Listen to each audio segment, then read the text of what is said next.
Derivatives trading involves substantial risk of loss and is not suitable for all investors. Past performance is not necessarily indicative of future results. So stressful when the world's on fire. Gosh. I can't look at this, guys. Like, my strategy is you buy it and you hope that you got a good spot. Yeah, but we all think you're crazy. You don't fight this. No way.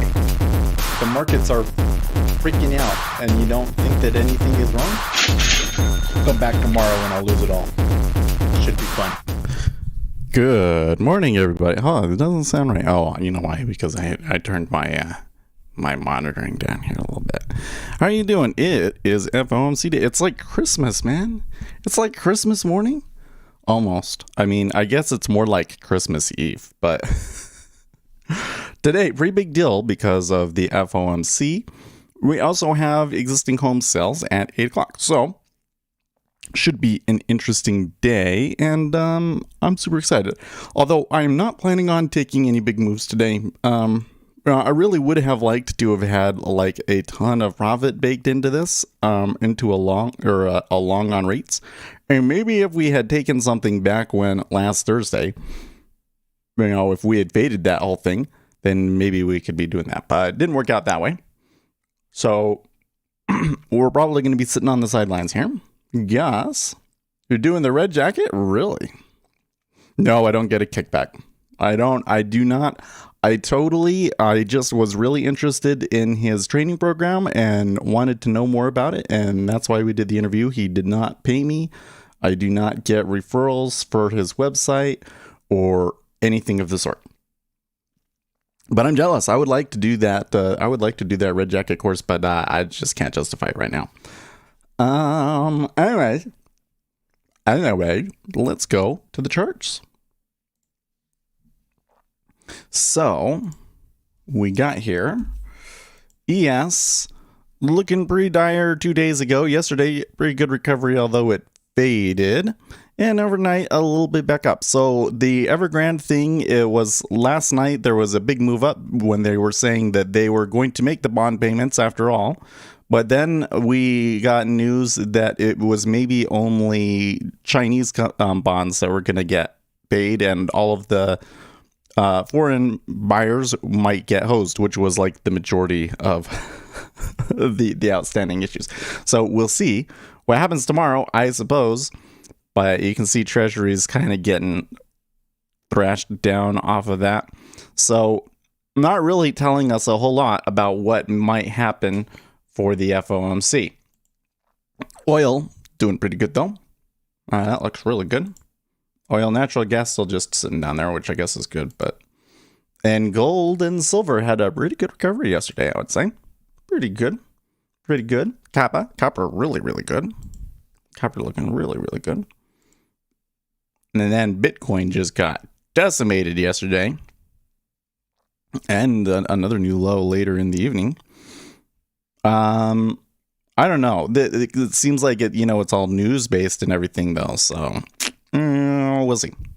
We'll see. Again, I would really like to see these buyers down at 3,500 get washed out, but we shall see. We shall see, right? Good morning, Uzi. So I gave Uzi an update of the indicators that has Alice and the price gap indicators in it. But if anybody else wants to beta test it for me, and you're a subscriber, then let me know. I did put it in the subscriber room in Discord. Let us turn on the text to speech here. There we go. Come back over here. I feel like something's missing. Is something missing? I think we're okay. Oh, you sent me a message. Oh, I see. Yes. Okay, removed the old one, imported the new one. Oh. That is really weird. I find it weird that after installing that new package, JT Connect part of Jigsaw was just gone. That is really weird.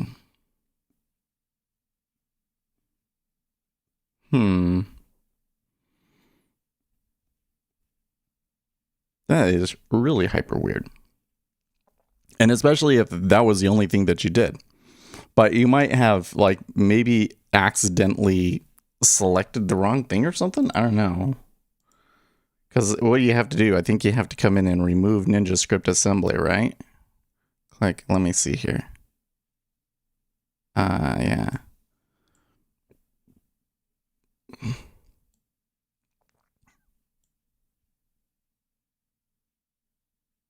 Oh, that's weird.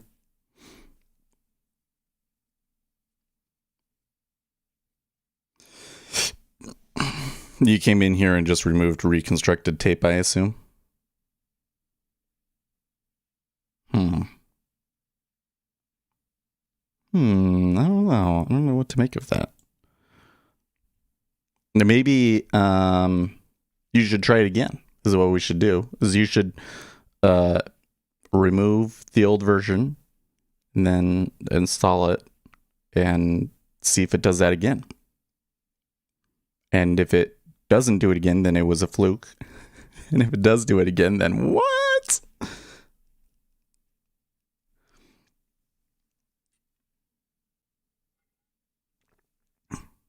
Yeah, you know what you might see on that page might be different from what I have, because on my machine I have the indicators, compiling code, and I don't have it through the protected assembly. So probably be a little bit different, huh?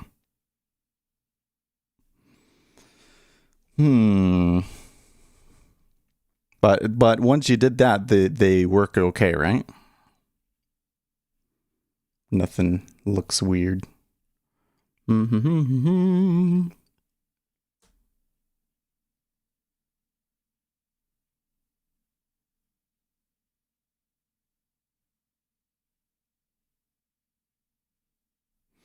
I need to?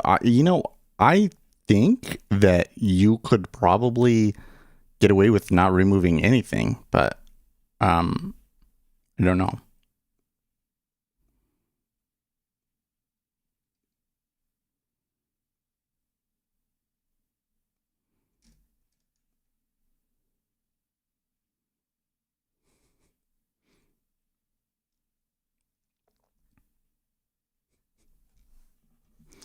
Oh my gosh. So there was this story on Zero Hedge this morning. Basically that the guys in Wuhan wanted to do exactly the kind of research that would have led to the coronavirus being created, but they got denied. And so everybody on the internet is, or on Twitter I'm seeing this morning, is freaking out about this. Like, see, this is proof that we made it. But that's not proof that they made it, because they said no. But either way, it's kind of funny to see the responses.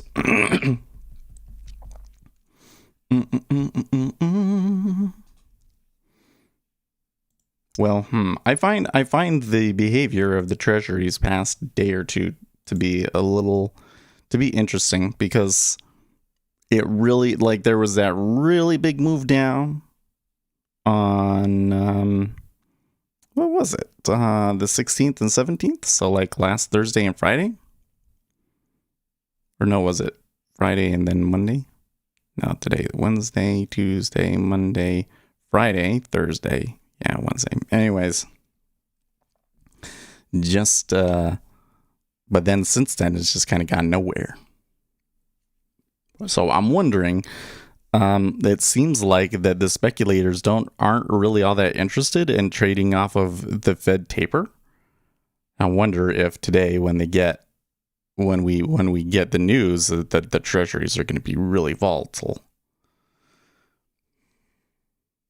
Oh yeah, I had to remove something first because you get the file may contain duplicate method thing. So when you get that, it just says straight up, I can't import it. You can't say overwrite.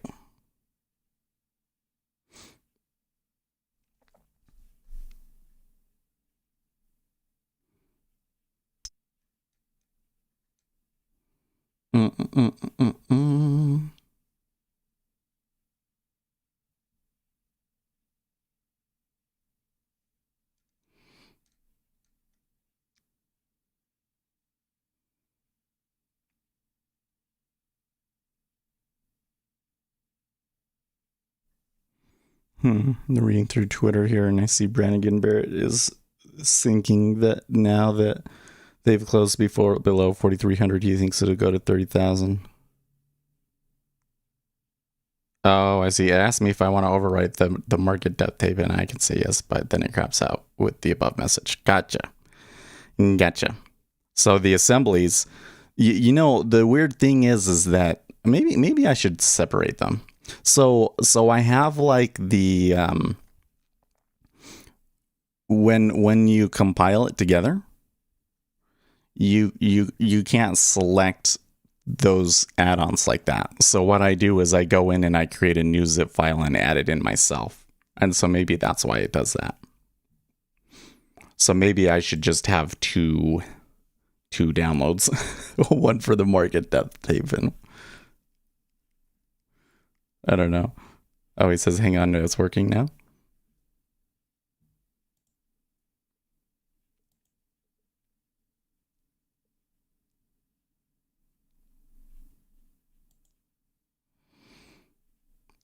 Let's see here. Oh, John Grady posted something yesterday. The action can look enticing, but this type of day is usually difficult for inexperienced traders. It's easy to get whipsawed all day in the chop, whereas last week it may have taken 1,000 contracts to move the ES a point. Today, it may only take 100 at times. Hence, the fast moves. A comment for newer traders, the behavior the last 2 days is due to a lot less liquidity on the bid ask. This makes for more volatility. It's possible to look at the DOM early and know the day is probably going to be like this all day. Yeah.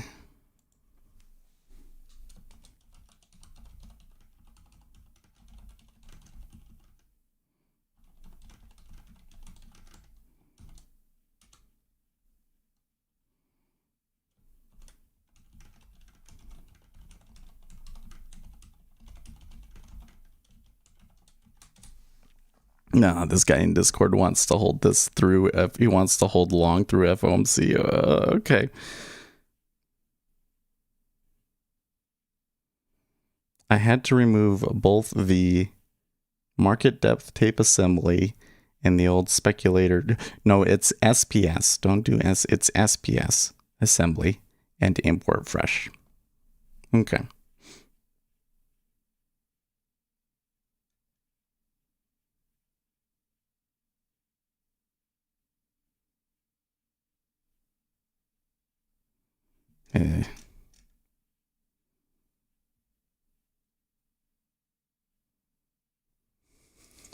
I gotcha. No, but I called it SPS for a reason.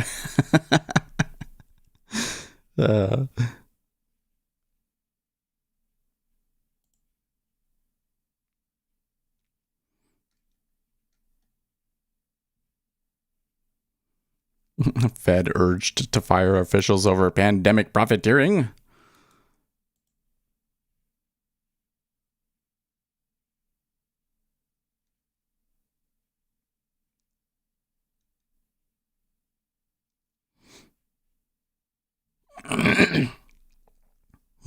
Oh, did these move?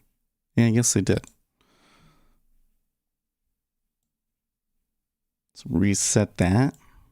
I feel like I'm missing something. What do you guys, is it? Maybe it's just because Wynn's not here early this morning.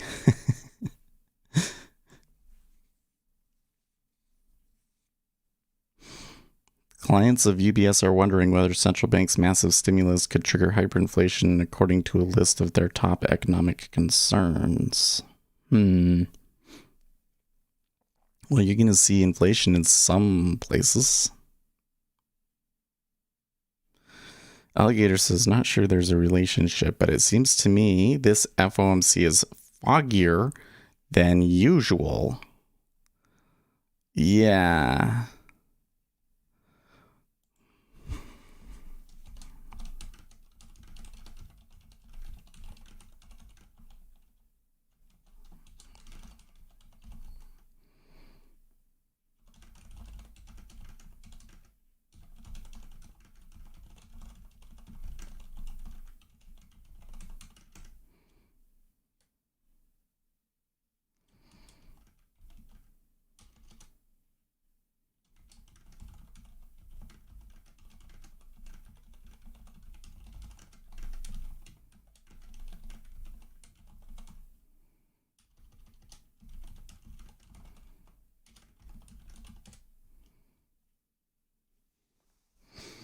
Adding an adjective like clear or further would be one way to move closer to a decision to reduce their bond buying, perhaps as soon as November.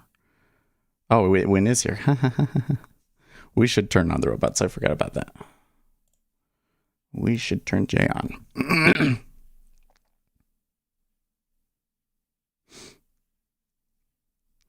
Nah, I'm wondering, like in terms of the statement,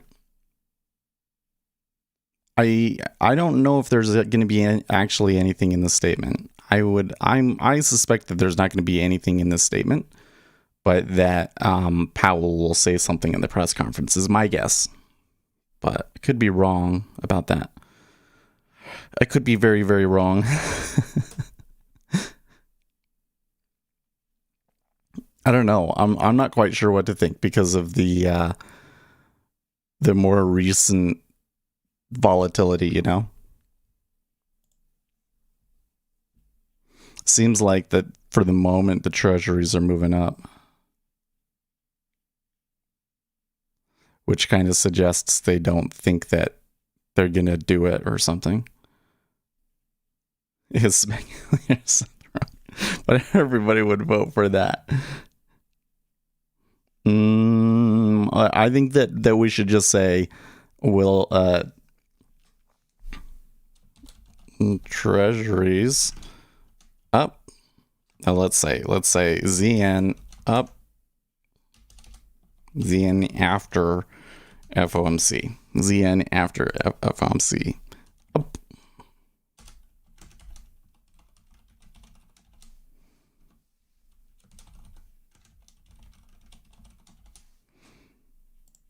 Let's get like that.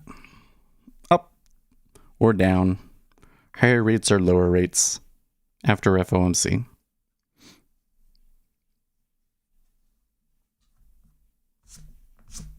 I think I keep like I'll feel something like poke me from this mouse mat that I've got. Then I can't feel it. And I think what happened was like I clipped my nails and like a teeny tiny little, shard got stuck in it and I just can't find it.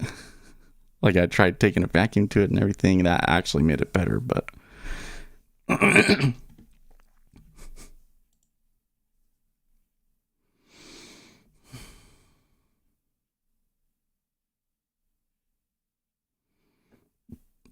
recent strength in Italian BTPs has been attributed to reports suggesting that Italy is to skip conventional debt sales via banks in the autumn. Interesting.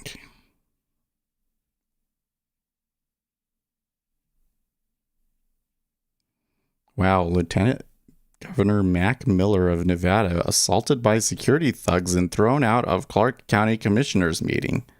What? Oh my. Oh my. Oh, he did not want to go. He did not want to go. Wait, what the heck?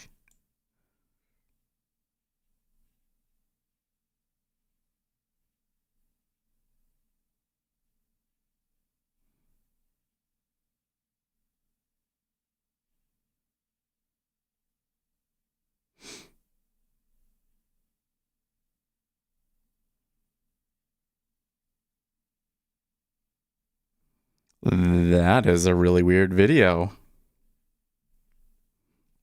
Alligator we can hope so, but I won't bet at the moment, yeah.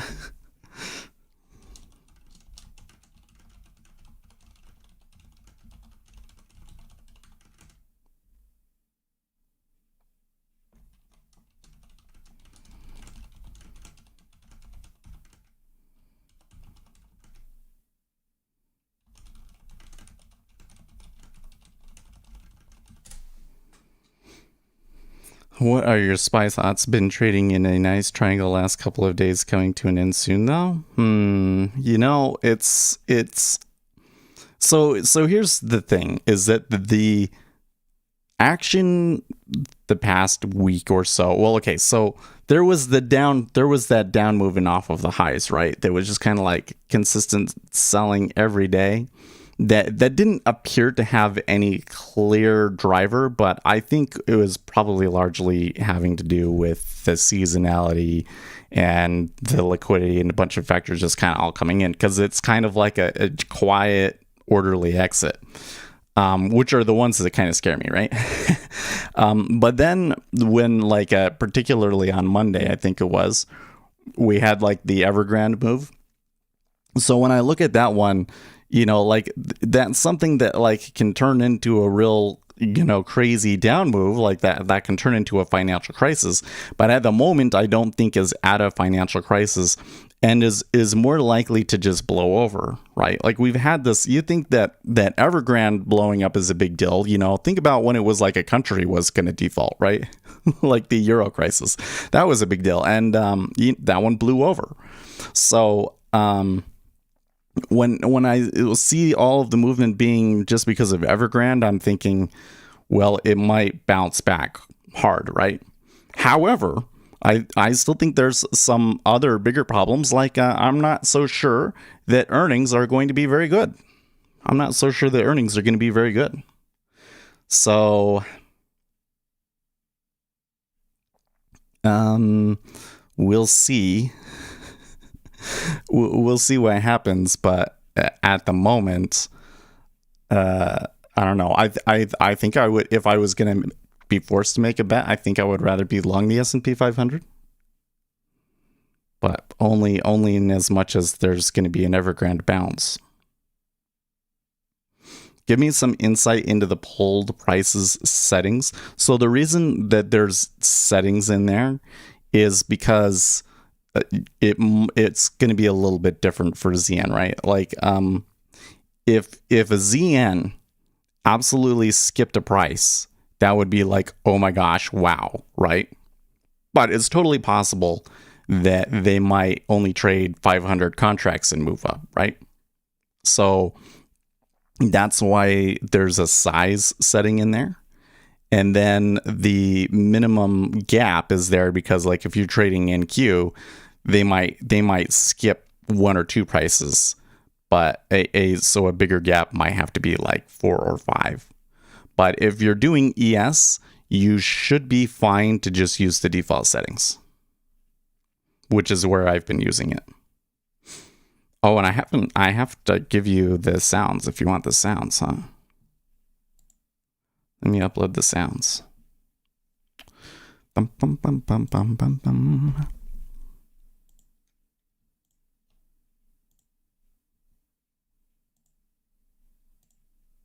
There's the 2 wave files that I've been using for the notifications. That's all fair. I just think this market is due for a correction regardless of what's going on in China. Not a crash, but a correction. Yeah. But, yeah. The thing is it might, that I'm not sure if it will happen right now. let me try and start over on that. I think you're right that we're due for a correction, but I'm not sure that correction can happen right now, or that it is necessary for there to be a correction. I think it's very, very possible that we just go sideways for a really long time, right? Like, if we have come away from value, it doesn't necessarily mean that we have to crash all the way back and come back to value, right? It could just be that they go sideways until value comes up to them, right? What about ZB? Mom says sounds. German female sounds. Who wants Strudel? Sexy sounds heard on the trading floor. Oh baby stay profitable. Sexy, sexy, sexy. I would maybe change the size to be like 10 or something. I don't know. I would just pick it, and then if it goes off too often, then reduce the size parameter. It's the way that I would do it.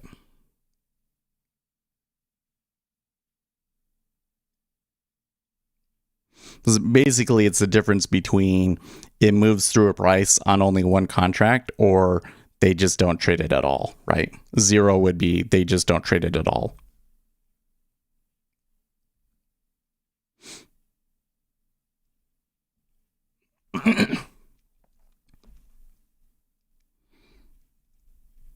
And when you mouse over the parameters, it should give an explanation.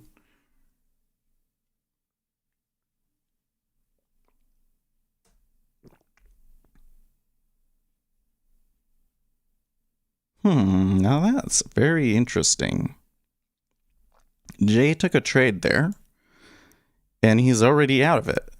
So they went from very oversold to very overbought and back very quickly there in the S&P 500.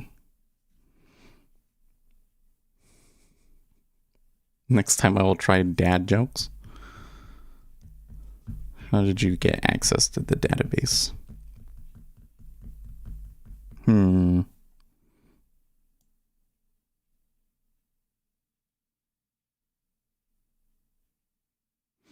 It's really weird to me on Twitter.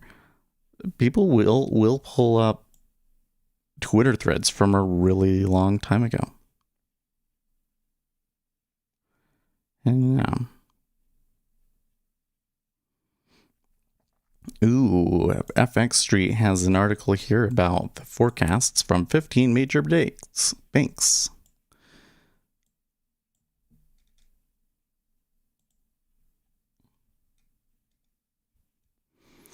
The Federal Reserve is set to leave its policy unchanged on Wednesday, but signal when it intends to taper its $120 billion per month bond buying scheme. The Fed's monetary policy statement is due out at blah blah blah blah blah blah blah blah blah blah blah. Deutsche Bank. Given the weak jobs report and lower than anticipated inflation in August, we expect the Fed will refrain from providing more details at this meeting, as the Fed has already made it clear that tapering is set to begin before year end.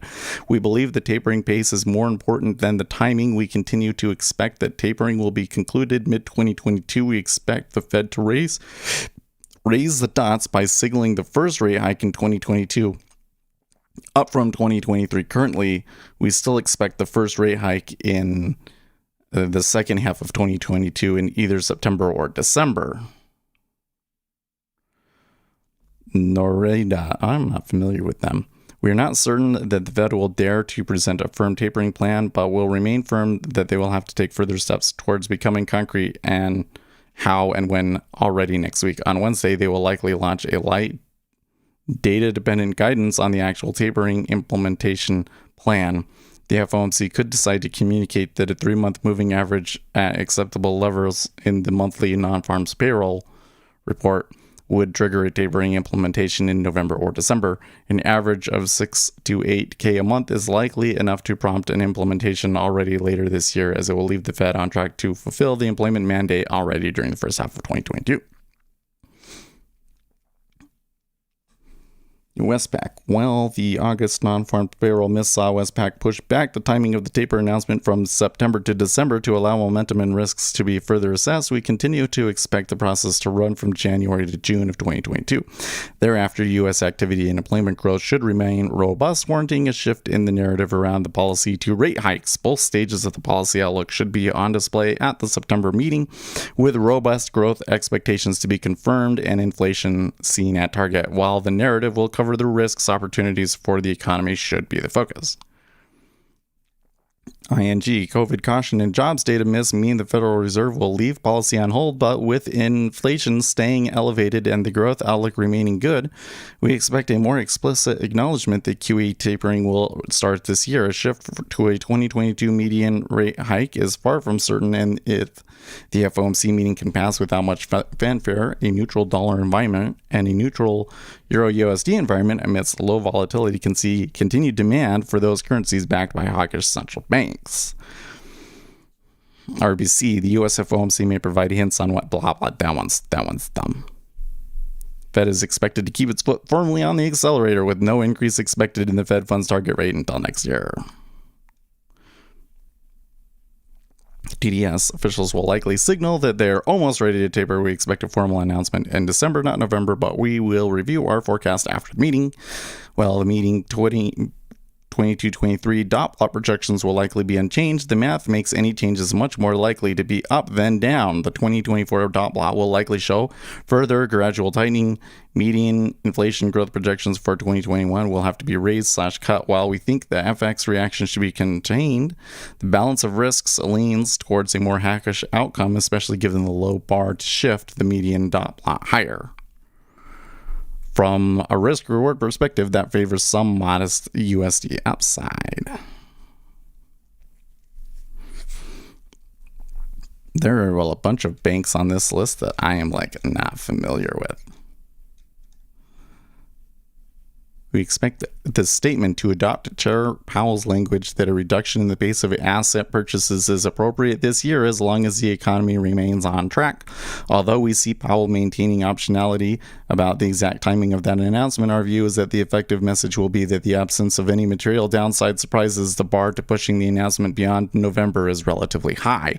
For the dot plot, we expect there will be an upward drift in the dots that raises the number of hikes. Yeah. Okay, so I didn't get the really big guys like Goldman and so forth that aren't on this one, but it does look like the market's expectation is still that they will taper in December and that it will take a lot for that to change. Was my what I got out of that.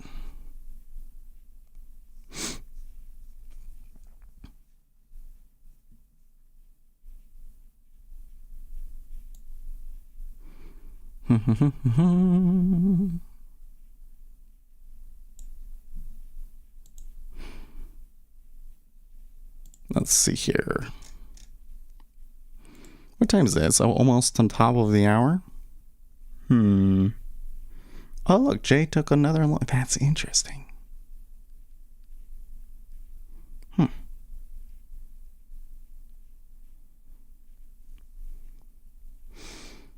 That's very interesting. I mean, he's catching the turns. He's catching the turns real well, but he shouldn't be taking as many trades as he is right now. It's kind of weird.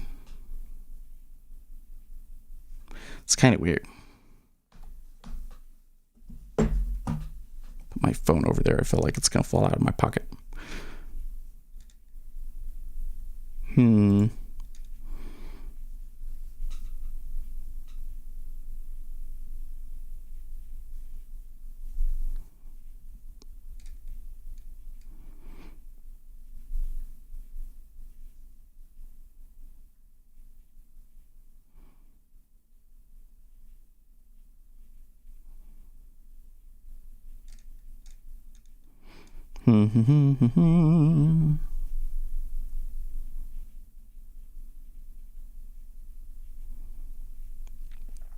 Wow.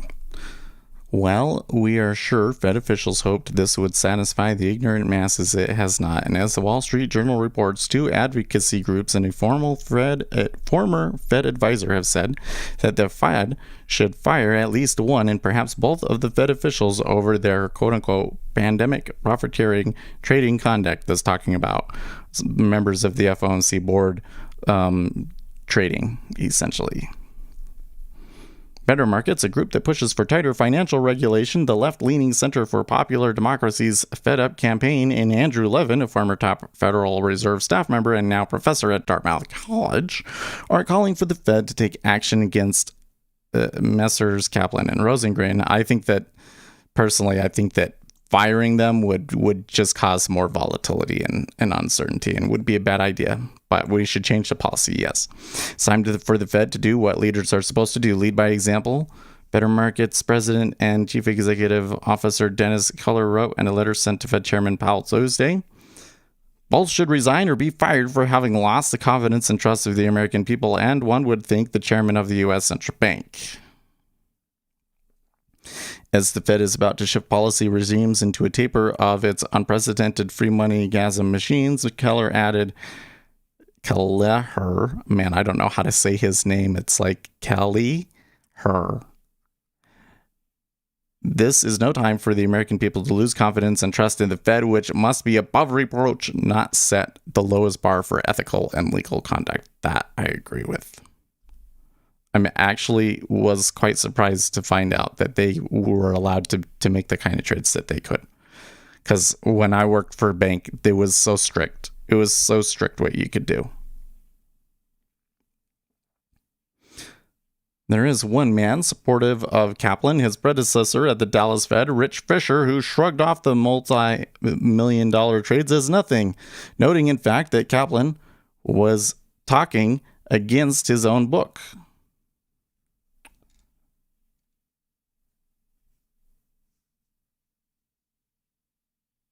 Okay. I don't know. Everybody's all making a big deal about that since they sold that the markets have been down. But I bet you that it's going to continue going up, and then it's going to be like, yeah, see, they could have stayed in and made more. But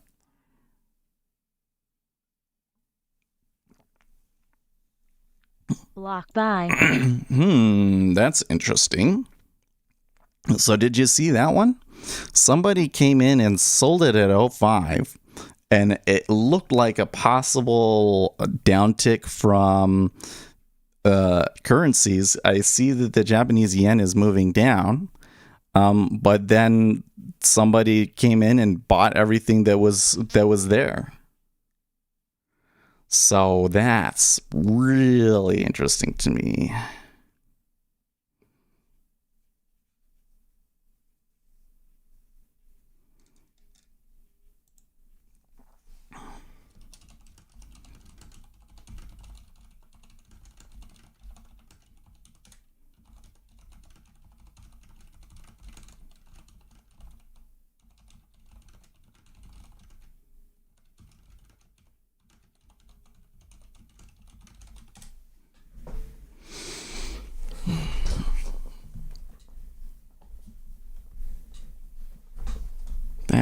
That's really interesting to me.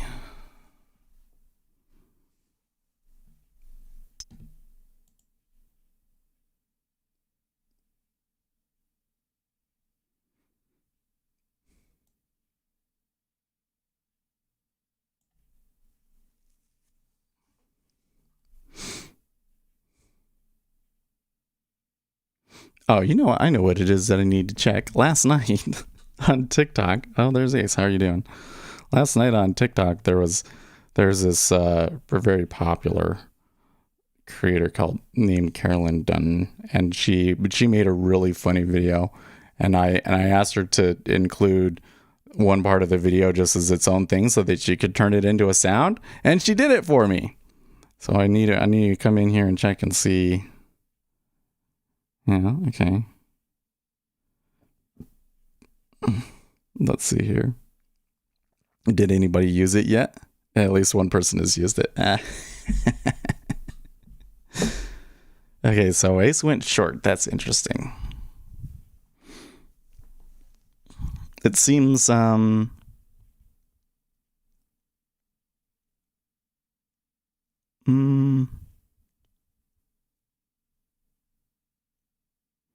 it seems it's just a little bit tight to determine a direction, don't you think?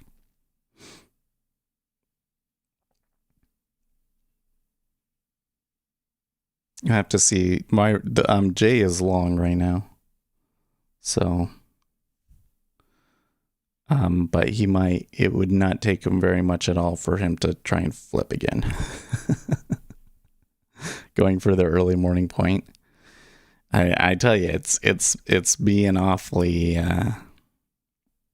troublesome. Like, let me put it this way: the liquidity is somewhat light, right? Liquidity at the moment is somewhat light. Oh, you just flipped wrong. Okay. See, he's probably, yep, he already took his profit. So how much did he get? He only took 3 ticks on that trade. He only took 3 ticks on that trade. I think, so I'm watching this here. I think that this is where I probably should take J and add in the Alice indicator and do a little study of that and determine, points at which he should not take them. essentially, based off of the Alice indicator. Because that just seems like we're at the moment, there's not very good opportunity. There's not a lot of volume nor movement. And so kind of, even our retail trades could become more of a target in that environment. You see, now he's going to sell it. That's funny. Oh, no, wait. He sold. That means that he doesn't have a position. Right. Because he goes long and then he takes it off. He doesn't go short. He just takes it off. Good. But only 3 ticks. Uzi says hold prices almost never prints on ZB. Yeah, to get it to print on ZB, you'd probably need to turn the size thing up a little bit, right?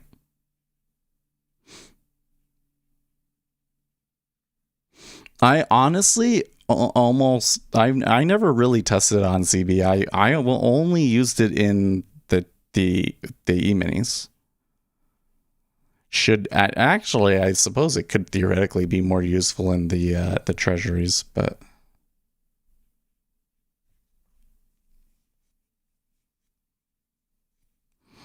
the issue that I think you'd get with the treasuries is that you'd have to put it to a level like 50 to 100 in the 30 and maybe 500 in the 10-year, and then you're going to get these points where it goes up and down over and over again with that, and it might trigger it over and over again. So it might be hard to balance it for. Works real well in ES. Okay, good. Oh, you did get the 2 points. Good job. Well, I think that Jay being overly cautious in that particular situation in terms of like taking the profit, but it's just the way that it runs. What I mean by that is that what he's doing is he's looking at the imbalance in orders. If there's not a lot of volume going through, then you can see that imbalance very easily, and so he ends up taking a lot of trades. Right? I would rather that he's long and just hold it, but kind of suggests that we should be careful, right? Like if Ace got your 2 points,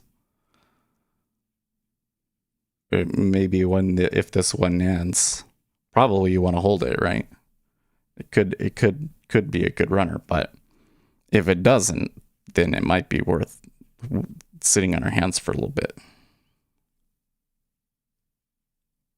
That's what I'm thinking.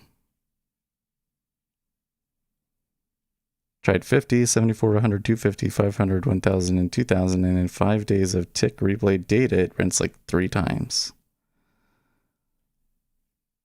Yeah, that's about what I would expect. At least in this market, that's what we should expect, right?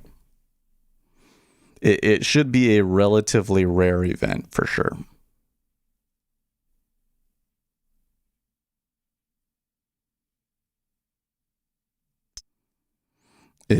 I think it works best as something that only happens maybe once a day. And, it plays that alert. So, something that just happened. Like the market maker pulled his orders for some reason.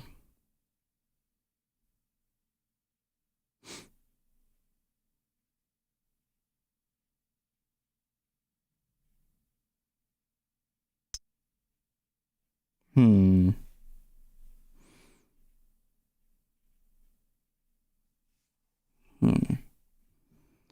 going to check something here.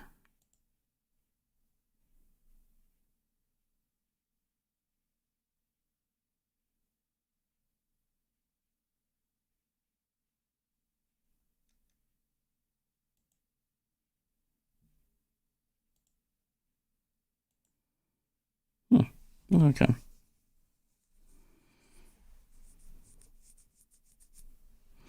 Anyways.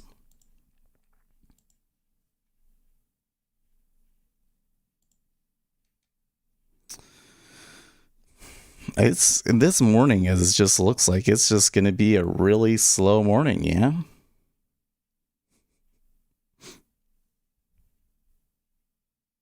Oh, now Jay wants to go short, huh?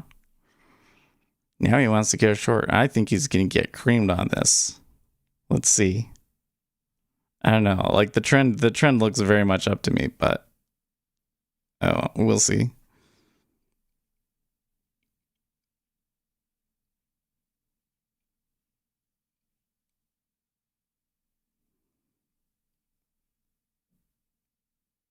Someone lifted, says Igor. Yeah. No, so since there was that big back and forth at 05, you can see that somebody came in and then bought it up from there.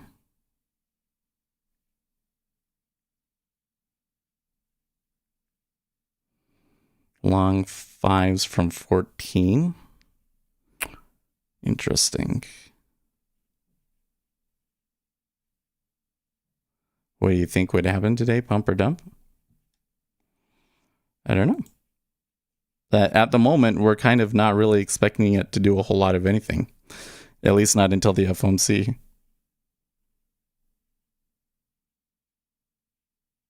You blew your... Man.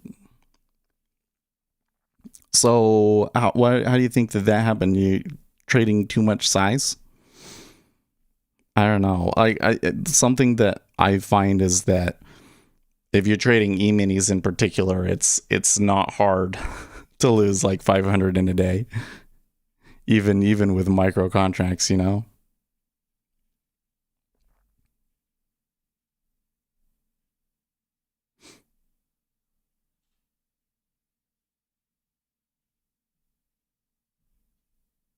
So it's kind of the frustrating thing is that depending on how you trade, it may be that you really need those volatile days and those big movers to make the money, you know? But I think that if you get yourself in that situation where you really need to use those to make money, then you kind of always gonna have a problem, because then you get to that day and you're gonna want to keep trading and you lose a lot on that day instead, and that really screws things up, right? For scalping, I don't see how anybody would scalp without Jigsaw Day Trader. I mean, keep in mind I'm biased. I do have an affiliate link in the video description and everything, but I really think, especially just for ease of execution and being able to be fast and everything, that you really want to be able to be nimble and fast, and Jigsaw does that best. So I traded a 3-lot on the most volatile months. Okay. You use Active Trader on Thinkorswim. Well, so the Active Trader on Thinkorswim is actually okay. I think that, like the setup that I've got here on my screen, like your ability to see a bunch of different markets at the same time is a really important component of scalping, because I want to see, this one ticked up and this one ticked up, but this one didn't. So maybe I want to buy it or something like that, right? So that's one part of it. The other part of it is that the commissions for Thinkorswim just aren't as good.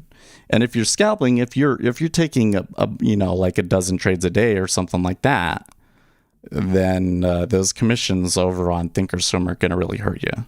So if you really want to do like a more of a market making scalping kind of a style, then probably what you want to do is get Jigsaw and move over to Amp Futures or another discount futures broker. Man, is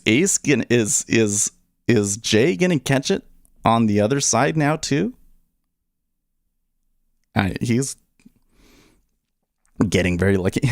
Anna's gives the down face. It says, okay. Oh, you trade options? Well, so options is a different thing because you don't really have the ability to trade options through Jigsaw. Jigsaw is just for futures, right? The issue that you get in options is that they can be quite illiquid, right? You get in a position and then it drops 5 ticks on you, right? And you're just hosed. And even if you have a stop, who knows what price it's going to go out at, right?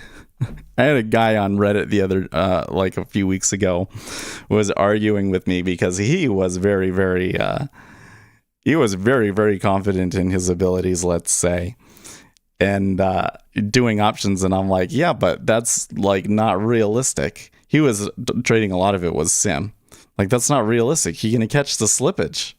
He's like, no, like, it doesn't work that way. I'm like, dude, you've never you must not have been doing this for as long. You're not as experienced as you think, because the slippage and options can be terrible. We all are. I'm almost certain this guy will blow his account up. I told him don't come back and tell me, because you know what? This has happened to me many times now, where I would get in an argument with somebody on Reddit or Facebook. Those are the two worst places. And later, a couple months later, they'll blow their account and they're like, oh, Seth was right. And they'll come back to me and apologize. And I've gotten to the point where it's like, I don't want you to come back and apologize to me, because I don't, like, I know what's going to happen. I don't derive any joy from it anymore. Back in the day, that would boost my ego, but now it's just sad to me. Most of the Reddit guys are just plain dumb, in my opinion, not to be rude. Yeah, I really want to know what it is about that subreddit that makes it so particularly bad, you know? I guess part of it is that it's almost all stock traders, which, you know, is what it is. I really think that Facebook is the worst, though, man, because Facebook, you get a bunch of people that, you know, they don't really know what they're doing, but they're kind of the older group too. You know, they're more like in their 40s and 50s. So they just, I don't know. Facebook. Oh, yeah. Facebook dropped $10, by the way. I don't know. You know, I had this really strange dream last night. I don't normally have, I've never had a dream like this before. I had a dream that, like, I went and I bought some stocks. Like, I bought Facebook and I bought some other tech or something like that. And I'm watching myself in the dream. And I'm like, I don't know if that's a good idea, because we've kind of been down. But then the Evergrande thing cleared and all of those stocks were up, and I made money and took the profits or something. Like, that was in my dream. Not the Dream Channel. Move along, Dave. That was my dream.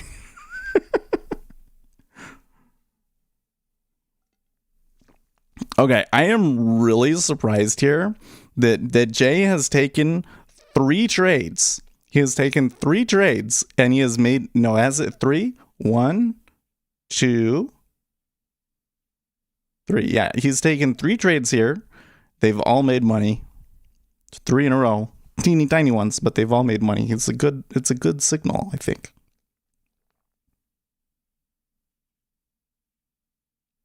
The angel of Evergrande speaketh, now go and invest.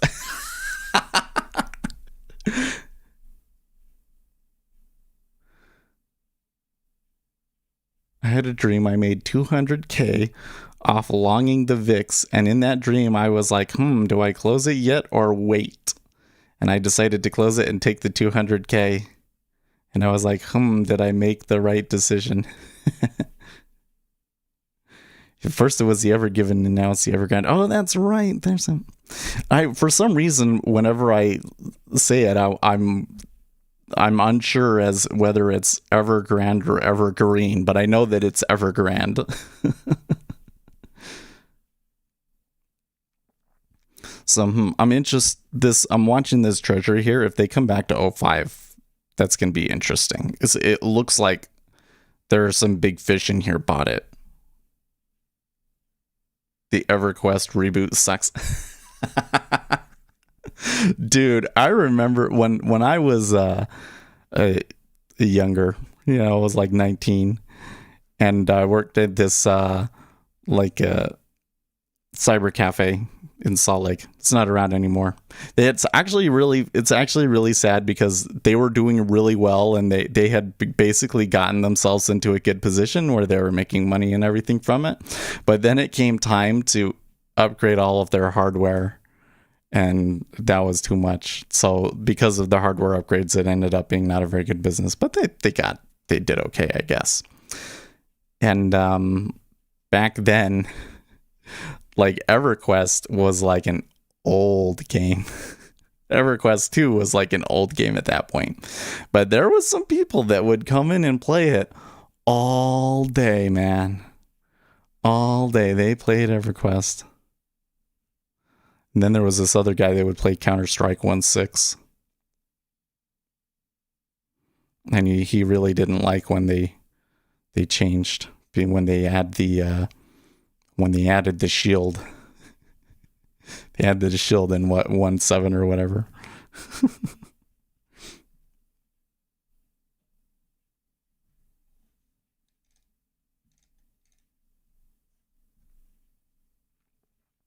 Ace trades Joseph and speculators. That's amazing. Technicolor Dreamcoat.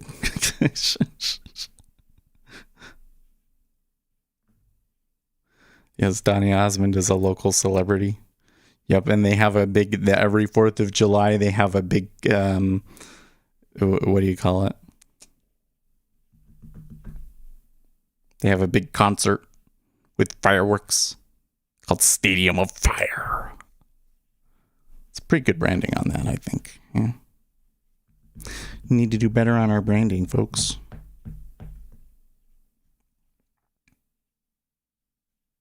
EverQuest is the definitive MMORPG experience. No, it's not. That's what they say, though. It's the original, though. Has the market decided Evergrande isn't a thing anymore? Asks Peter Mackey. Okay, so not quite. So last night in the evening, the headline was that Evergrande, it confirmed that it was going to make its bond payments on Thursday. However, shortly after that headline was released, we got word that they were only agreeing to pay the bonds to domestic buyers, and there was no guarantee for the foreign buyers, which is like 80 billion. There's like 30 billion that they're going to pay, and there's like 80 billion that they haven't said anything about. So yeah, as a majority, they could still get hosed. So while there was some bullishness initially, the market kind of turned to cautiousness because of Evergrande. And then, we've got the FOMC coming in here, which I personally do not feel that the market has factored in, right? Like, the most recent move that we've had was that it would work out, or the most recent move that we've had would be that they're going to taper, I guess. The rates have risen on that they're going to taper, but they haven't moved nearly far enough. Like, if they're really going to taper, it's the rates are going to have to rise quite a bit more. I think that we could get to like one spot 4 in the 10-year. And now this morning we're seeing people, it seems like they're making the bet the other way, that they're not going to taper or say anything about it, right? So if that's the case, then probably we're going to shoot down here and we're going to shoot back to 1.25 or something like that, right?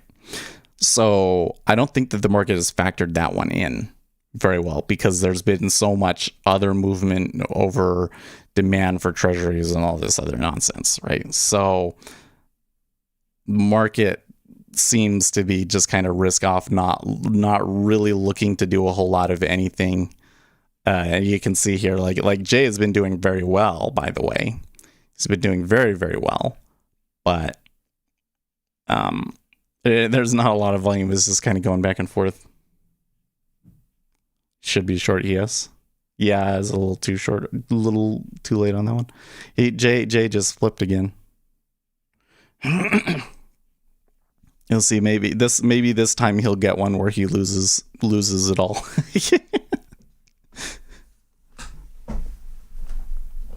I'm surprised he scalped that back and forth that many times, and he got it every time. I mean, that's the way that it should work. I don't know. Why am I surprised that it's working the way that it was intended? I guess I just haven't seen it in that kind of a market before. I've been much more interested in watching him try and catch runners and let them run.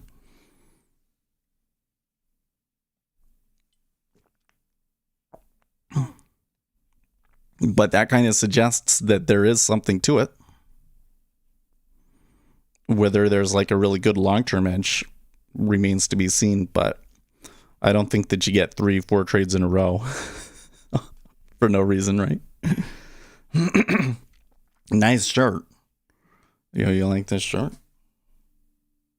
From Ruka?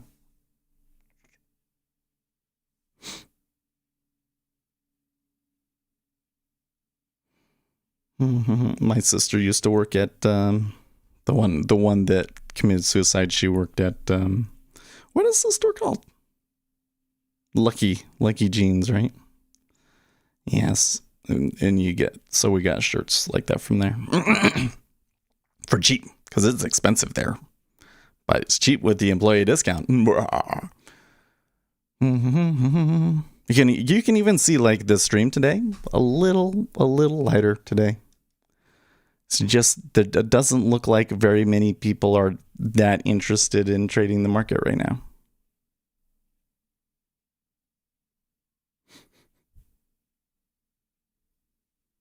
Well, we got about 7 minutes. Yeah, and remember there's existing home sales at the top of the hour. Good bless her, yeah.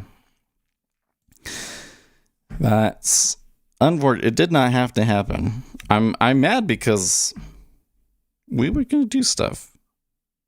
And I remember thinking, oh, I would like to talk to her. I should call her or something. But I didn't because that would be weird, And then out of nowhere, she was not in her right mind at the time, unfortunately. So, shouldn't happen, but did. Are you following the Gabby Pepito thing?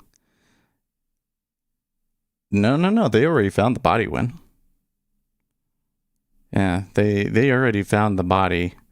I'm not sure, but then the boyfriend disappeared. It's like, okay. I haven't been following it that closely though. I've been avoiding it. So I was on TikTok and there was somebody made a video just covering like the most recent developments on it, just like some people covered the news in general.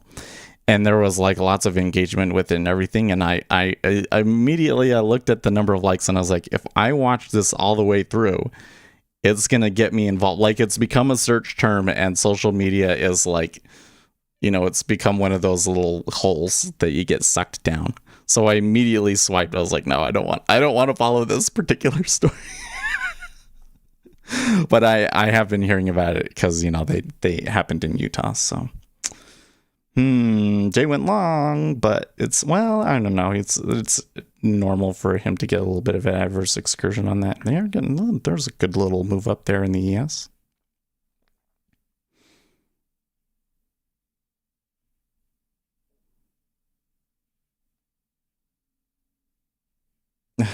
Friend of mine with a channel debate and topology, and recently someone began talking suicide on his channel. It's a tough line for the channel hosts. Is this person serious or trolling? What to do? Oh yeah.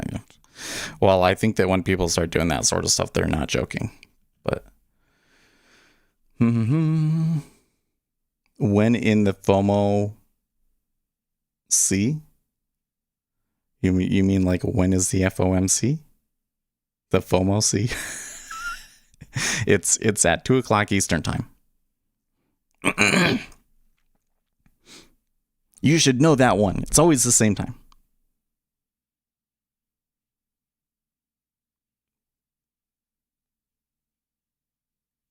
It's not FOMC, it's the FOMC. I get the joke. It's hilarious, dude.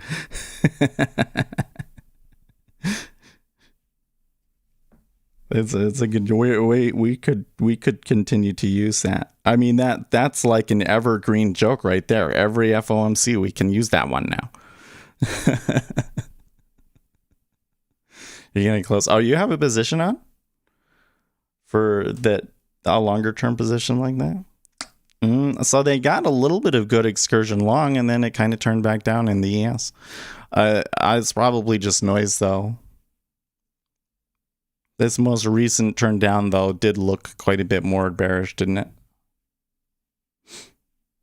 By the way, don't forget to vote in our poll if you haven't. Are you just saying a position in the ES?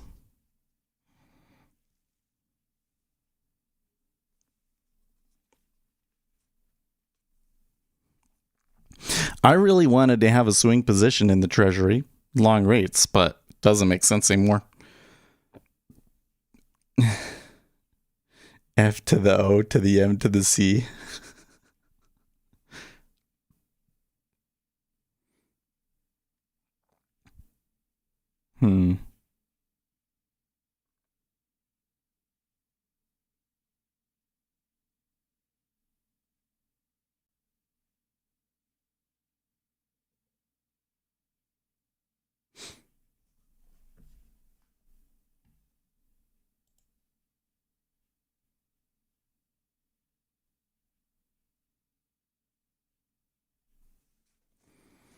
My ear itches. What the heck is with me? What is going on here? I'm going to try and like clean it out here. It itches like the inside of my ear. You ever get that?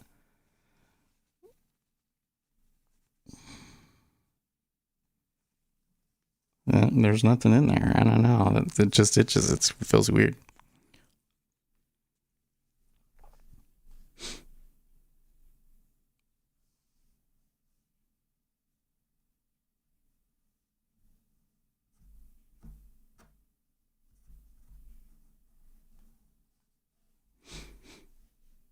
Always ES or an ES derivative. Oh, okay. So is it a swing long then? Probably an earwig crawling. I haven't seen one of those in a long time around here. It was cold. Isn't it crazy how quickly it got cold? I probably better go and get a heater because it's going to be cold this year.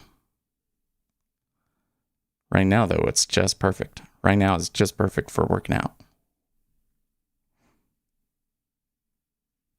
But I was like, oh, aren't we going to go for a walk? And then went out for a walk, and I was like, oh, I need to wear like pants and a hoodie. Like, it's cold. It's not cold, but, you know. And it's getting dark. It's getting dark again. That's like, it's crazy how seasons are actually like seasons.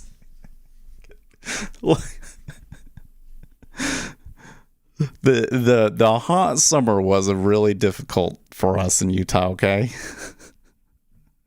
Then we're probably gonna come in and get a really, like, all of the indications right now is that it's gonna be a tough winter. Just preparing you guys now. In Europe, they're very concerned about heating costs. And oh yeah, come on, let's go long. No, don't turn down. Boo. Oh, it's a very mixed open. It does look like the slightly more buying than selling, but they're still battling it out, so shouldn't make a conclusion yet. Oh, there's Bears taking a good excursion now.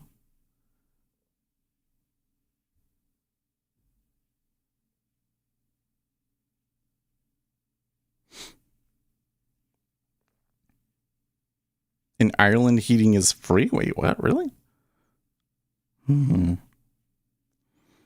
Yeah, the oil prices were taking a real rise there for like last week, right? And last year when it was cold, it was very difficult for me to work out. So it was like I need a much better heater. And I need to get it during the summer when they're cheap. So I probably better go and get one now. before people start asking more for them. Okay, so sellers had their excursion. Buyers are trying to buy it back.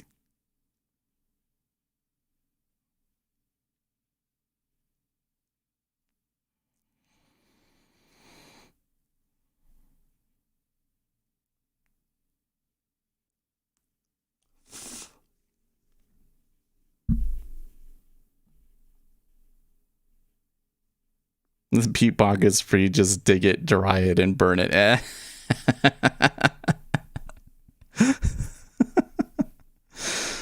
Oh, man. But I should also we should take advantage of this, because like one of the things was we have these, like, my wife got like a couple of like side tables and stuff. And she was like sanding them and refinishing them, but it was like the temperature was never good. So I should probably push her to go and do that now that the weather is good. Ooh, and we got to get the garden thing done. Gonna get the dark garden thing done before it actually gets cold. So I better do that this Saturday. Put down some cloth so that weeds don't grow up. And then in the spring, we can put rocks down and finish the boxes. Blockchain.com rolls out crypto trading in Oklahoma. What the? Okay. That's a weird headline. Why do you think that I have no reason to think that it should go up or down. It's just the robot is long, so I'm rooting for him. I don't know. It looked like they were making a pretty good, like look at this. Overall, the market orders are selling at the moment. It's not excessive though. And look, the buyers are able to make it come back up fairly okay. So if we were able to get a good impulse of buyers, could change things. We should also note that here the treasuries are moving again. Moved back down to that 05005 half area.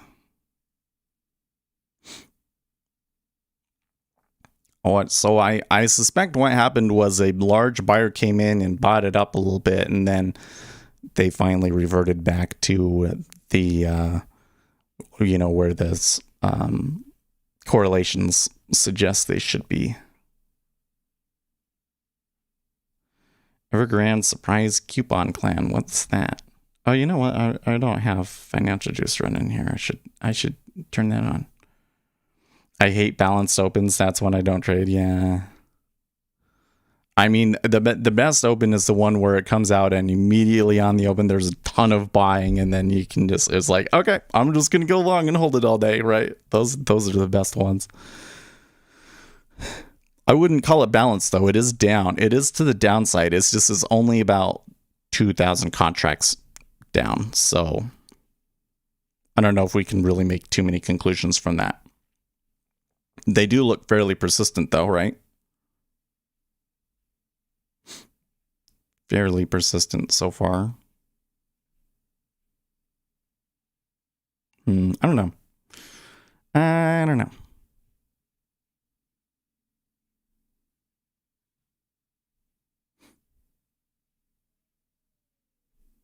Jay may just end up getting stopped out. We'll see.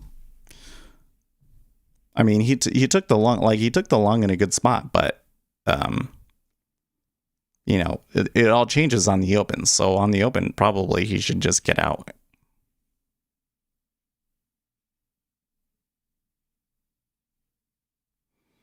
The best open is when I'm waiting to see the reaction of my American friends to the overnight session. Not convinced to do a go down without backtracking. That's a good point. It's kind of moving, but it's not. The book is pretty weak today. The book looks pretty weak today. Let's reset the treasuries here.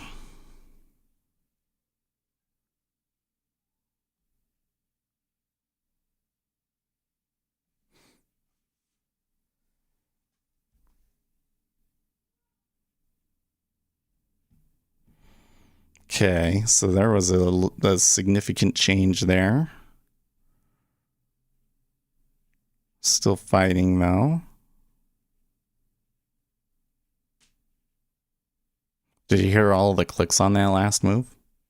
Like a bunch of limit orders changed there.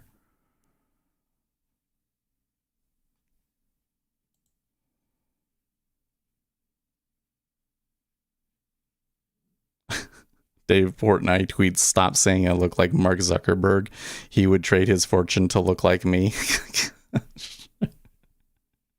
You know what? I turned them off.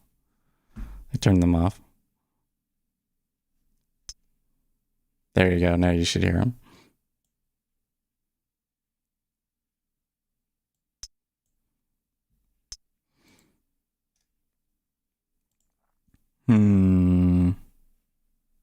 Sellers still pushing. Yeah, I don't know. So again, it's not like a super strong sell push, but it is selling. So far, they don't seem to be making very much progress, and the buyers are able to bring it back up very easily. If I was short, like let's say I was short from like 63, 64, I would be a little frustrated right now, although it's still holding. Okay, there's a good little push further. Actually, where would we see? Okay, so that's a spot. And then there's the 55. Okay. Well, they stopped out, Jay. Does that lose all of his profits? Oh, that's so sad. All of those profits that he made, he lost. I wonder if I should program in exit any position just before they open and wait a minute or something. Like just keep him out of the first minute. Might make sense, I think.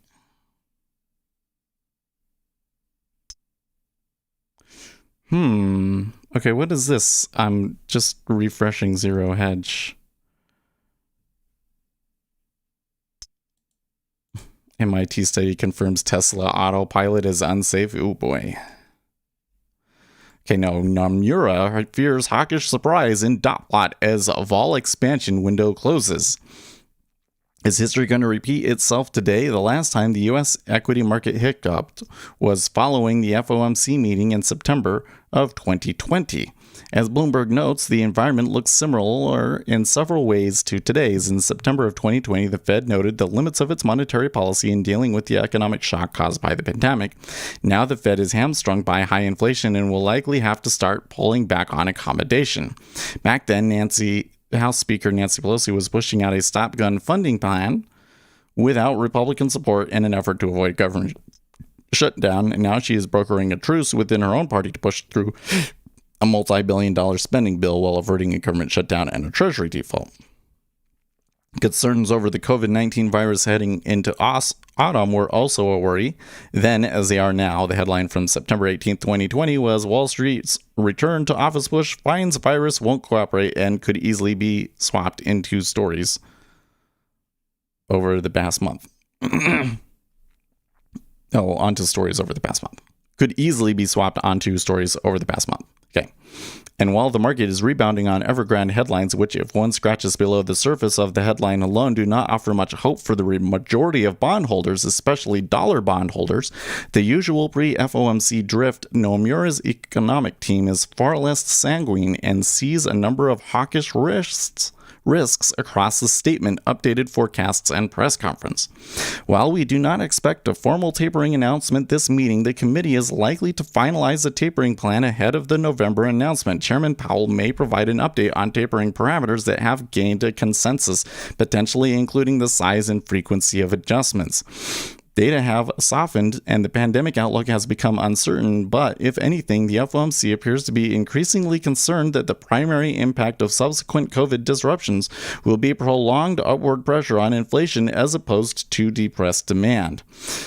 We see upside risk to this September dot plot. While we think the median 2022 policy rate forecast will stay at the effective lower bound, the bar for a half or full hike is low.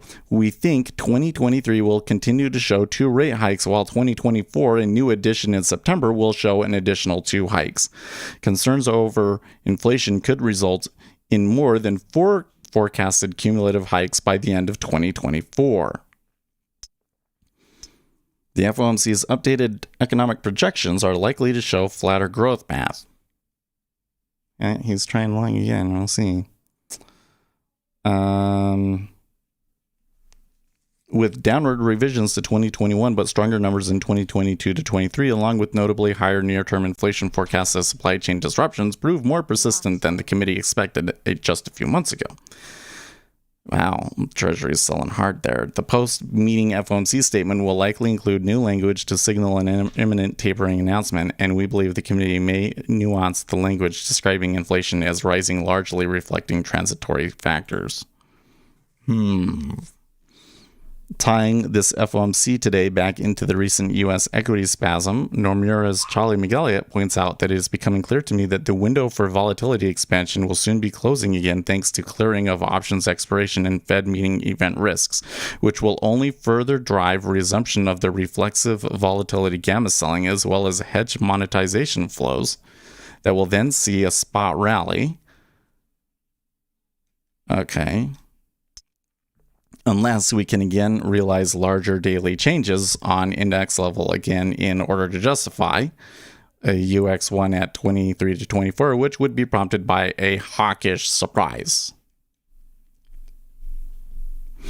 Because I have no doubt there's still energy there to overshoot in either direction with some very real accelerant flows remaining on account of dealer options positioning.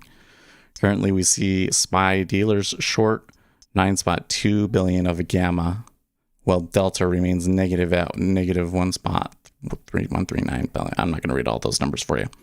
Overall, spot gamma notes that the key to the last several days has been this: we have not seen any data to suggest material put buying despite market weakness. If puts were bought, then that would add pressure because dealers have to short futures to hedge. If traders come out of the FOMC needed to buy downside but hedges, then that adds additional selling. The bottom line is we expect some large swings today and for the market to stage at either 4430 or 4300 into the close today, which could set the direction for a large move into Friday. Well, they're down again. I think I could take that one. But we shall see, huh? I was wondering if they were going to try and hit into that iceberg again, but it doesn't look like they're going to. Inflation will happen to commodities, but not to value-added goods relating to new technology, as it is new technology we are working on both with. Well, I don't know. The inflation thing it's so interesting how it's turning out that it's just such a complicated thing. It's difficult to really determine what's really going on, you know? It's like some things are definitely having inflation. How persistent it's going to be, I don't know. Let's see here. Salim was sending me a picture here. I can't see. Oh, you didn't take any trades today. Good. I'm proud of you, man. Sitting on your hands during a bad market. It's good job. And you knew. I mean, I don't know. You could have gone short, but no, I think you made a good decision. Well, it looks like my little short there was a terrible one.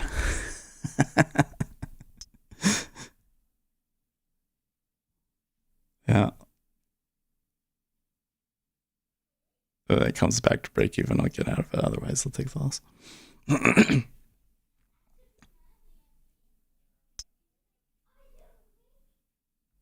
Like commodities, we have vertical farming that could make food cheaper, but with like mining aluminum or gold, it's done the same.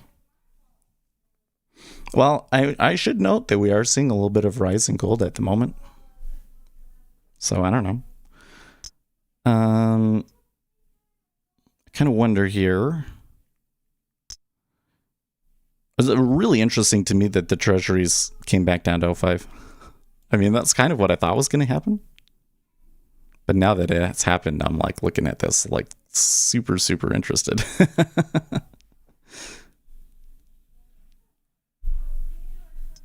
We're working on using corn to farm rare earth minerals like germanium.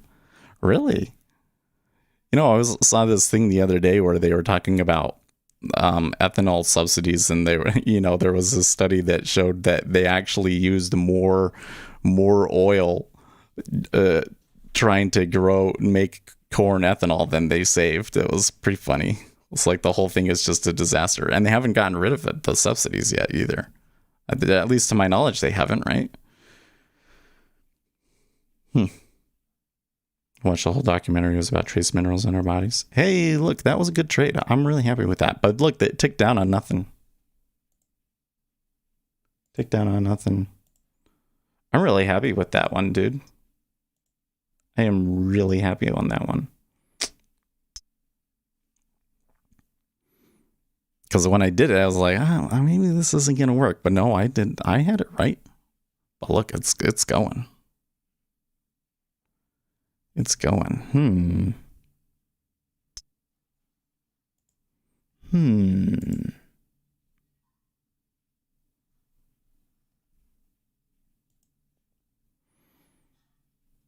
Is this selling over? I don't know. This is pretty ugly selling on the cumulative delta. You can't see it.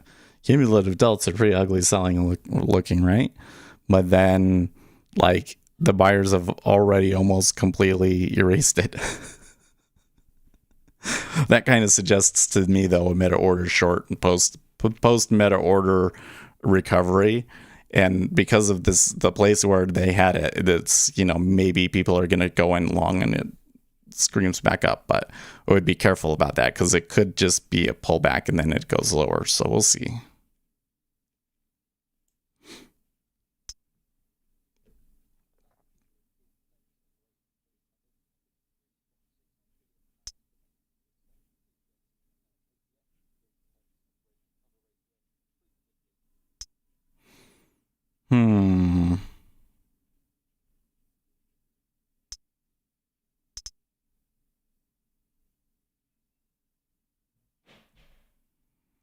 They're definitely reacting over here in the treasury. I kind of wonder if the trade that's happening here off of the open is a risk-off play that, well, should I call it a risk-off play? I don't know. Basically, a hawkish bet. It looks like a hawkish bet is coming in here. They're selling the E-mini because it's hawkish, and they're selling the treasuries because it's hawkish.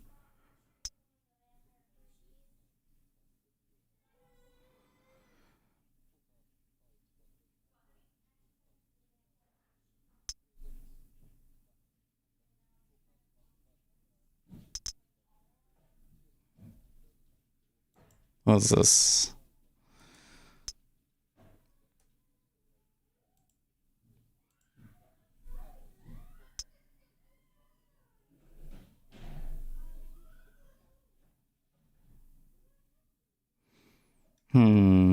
So this is a comment from the Tether CFO. Transparency doesn't mean to spend time justifying ourselves against allegations that don't make sense. Matt the Twat is blaming Bitfinex because the stop order wasn't executed at the price he selected. Now even a 5-year-old retard knows that his stop loss order is executed at the best price available in that given time. It is not our fault if other ask orders were pulled when the price started to go up. This is normal, as several bots are programmed in such a way, i.e. withdraw orders when the price spikes up. To blame this on the platform, accusing people to deliberately sell. No, okay, then they can come on this thread and witness that nothing is wrong in this person. No, I'm sorry, dude, but you're wrong on this one.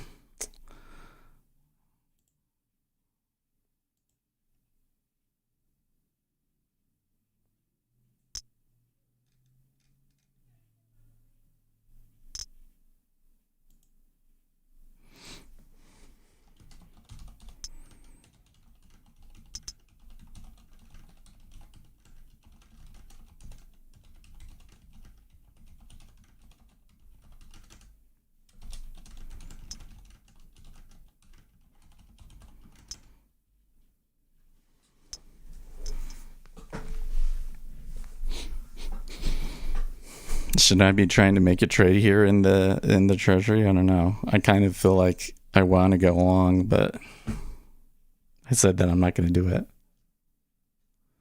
It's so funny that the CFO guy would be saying something like that.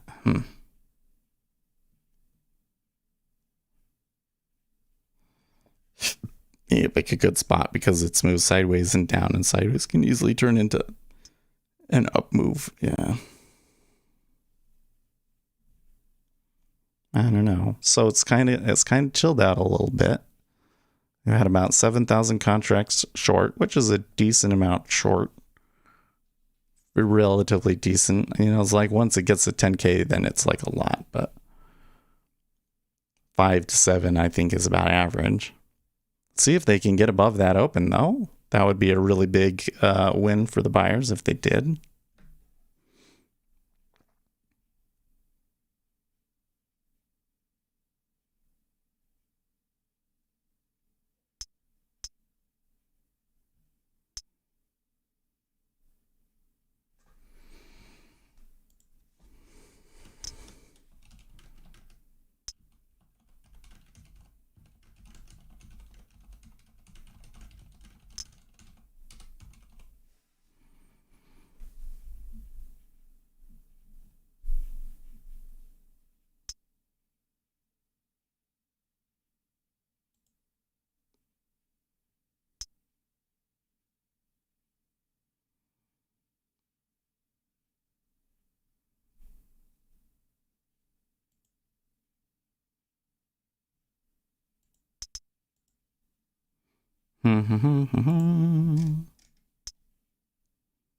Wait, what? Nassim Nicholas said basically there is a maximum ignorance probability. Oh, he has a blog thing estimating the Bernoulli parameter, a non-Bayesian max entropy method. Maximum entropy alternative to Bayesian methods for the estimation of independent Bernoulli sums. That is so like beyond my understanding of things. But I want to understand. I'm going to have to study that today. Let's see here. Stick. Negative number means overall people are negative gamma, meaning to hedge the delta, they would be accelerating the market movement in the same direction. So if price goes up, market maker has to buy to hedge if he is positive gamma. Right.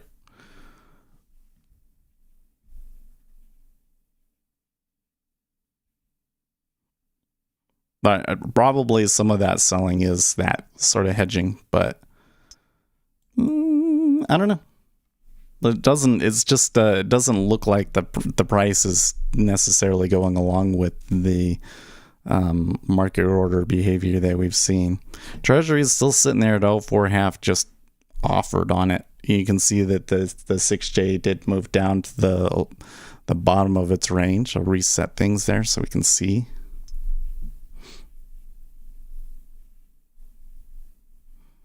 Yeah, overall option positions are negative gamma. Right. Meaning that the more that we move down, the more that they have to hedge.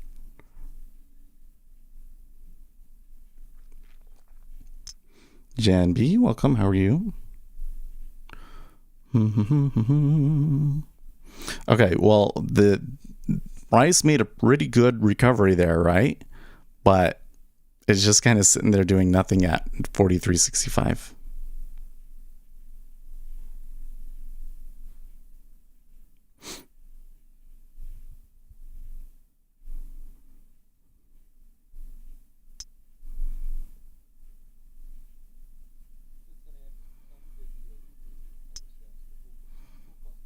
Okay, there's the open. Treasury backed off of 04.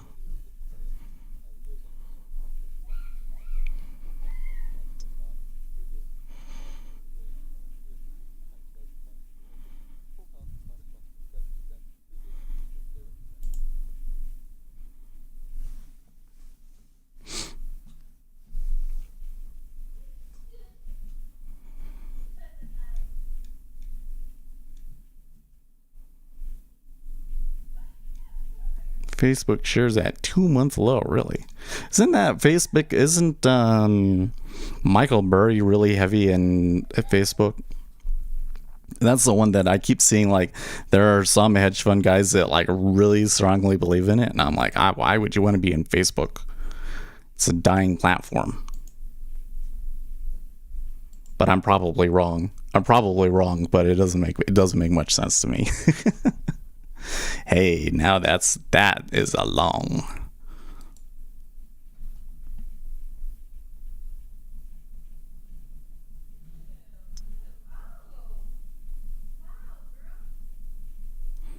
It's looking really strong. Now the treasuries are coming back up as that happens. And the 6J is as well. Oh, this is super, super interesting.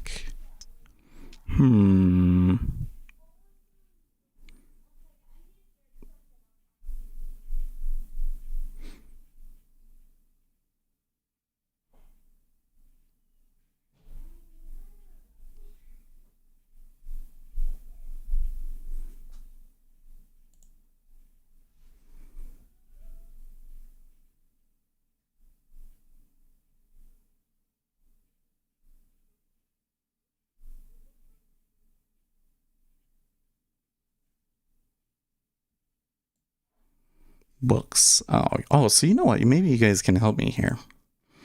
I was looking at books the other day. Let me pull this up.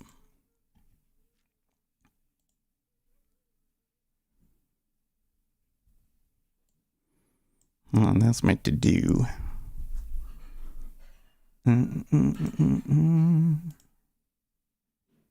Where was it?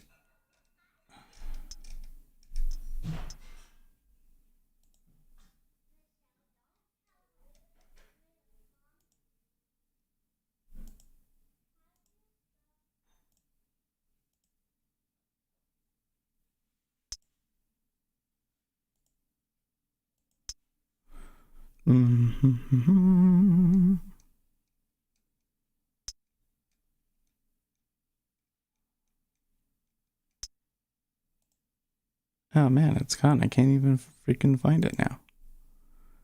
Cancel. That's so weird.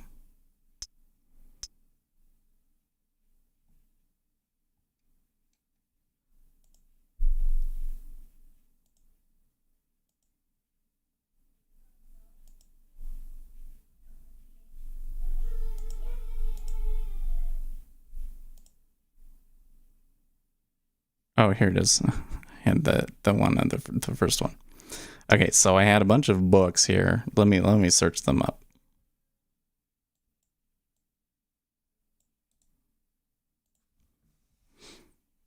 Mm-hmm. 3 minutes away from the data.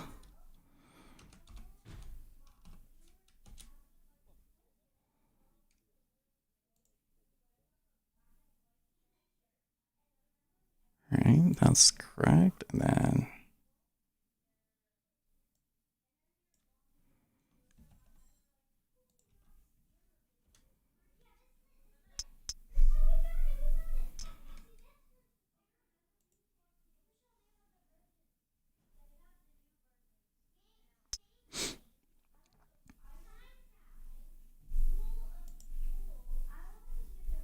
so I was looking for books more about like advanced statistics kind of stuff. And so I found like 3 books. Okay, here comes the news, by the way. Let's see. I don't see significant polling off of it, but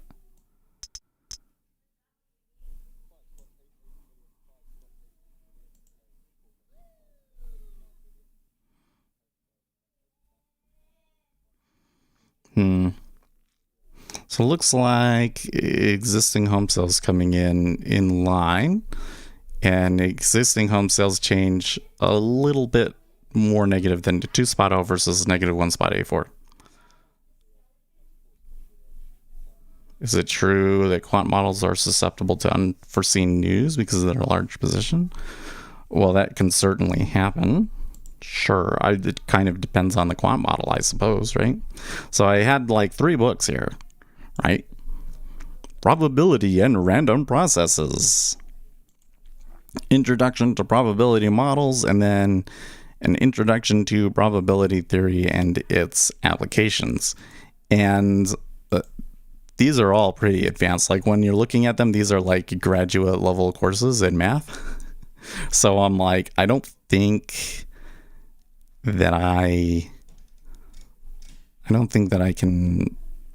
should start with these ones. So I need an easier book, but I don't know if any of you guys have done that sort of stuff before either. Here's this one, Introduction to Probability Theory. What does he talk about?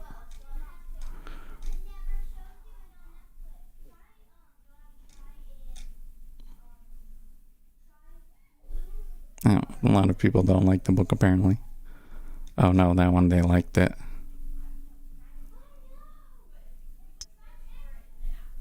I don't know. I'm gonna do some research. But if you have some books about math and statistics and probability, that would help me understand some of these like more complicated stochastic processes, I would be really appreciative.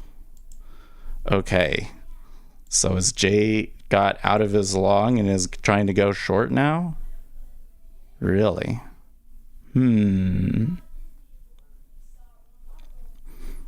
know what? I'm just going to take him out. I'm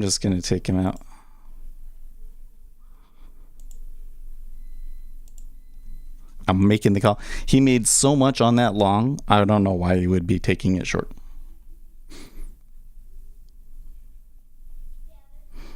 I thought I put something in there to kind of fix that sort of a thing. Right? Let me see here.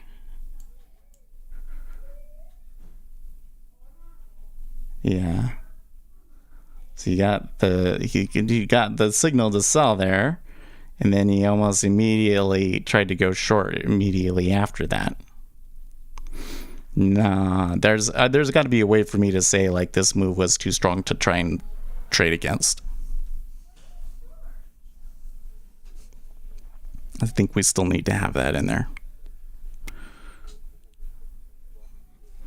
Maybe it ends up being a good trade. I don't know. But 825 today profit, I think, is good for him. So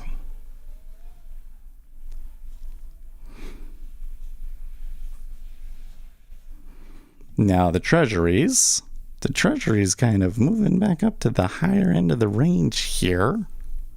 And I'm thinking if I wanted to go long rates, this is where I'd have to do it. I do kind of suspect the hawkish surprise. I don't know. Let's just keep an eye on it here, right? Well, I think my chance to get it at 325 there, I just missed.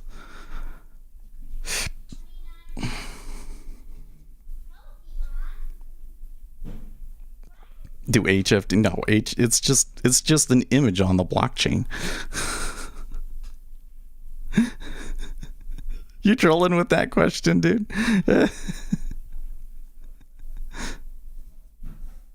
Are structural inefficiencies easily arbitraged? They could be. The thing is it's kind of with a structural inefficiency, it will always be there. So there could be some sort of behavioral inefficiency, and like too many people trade it and they arbitrage it out, but then those people that were trading it aren't making money anymore and they disappear. So then shouldn't the behavioral thing come back? But it maybe it doesn't because it's like self-reinforcing or something like that. But a structural inefficiency, it's always going to be there. Like somebody's going to be able to make money off of it, right? It's just the limitation on how much money could be made off of it, right? So it's definitely better to be working with a structural inefficiency, but those are very competitive. Those can be very competitive, right? But there are some. So for instance, this whole thing with the information, like that the market is not informationally efficient, that is something that I would call a structural inefficiency, and it is not easily arbitraged out at all, right? Something that is likely to always be there.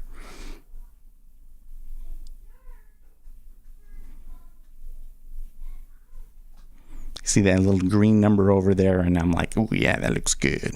That looks good. Why would you go short, Jay? Why would you go short, Jay?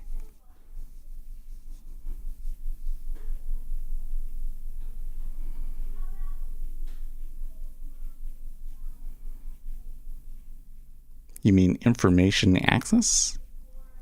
No. Like, for instance, maybe we know that the Federal Reserve is going to be hawkish, and the current price might not reflect that because large institutions have to buy bonds to carry out their other business or something like that, right? So there we could have a piece of information that is not accurately factored into the market. And why is that? It's because of a structural inefficiency in the market, that because of the way that the limit order book works, orders have a very large impact on price, and a institution just doing something random that's completely uninformed could move markets significantly away from where the correct price based on currently available information actually is.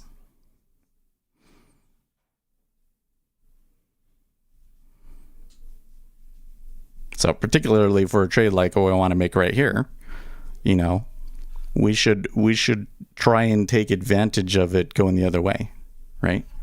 Although, do we really have enough to say that it's going to be hawkish? I'm going to say I'm still unsure. I think it would probably be worth a try. 1.3, 2, maybe. Does look like somebody wants to buy it though. E-mini's looking good there, man.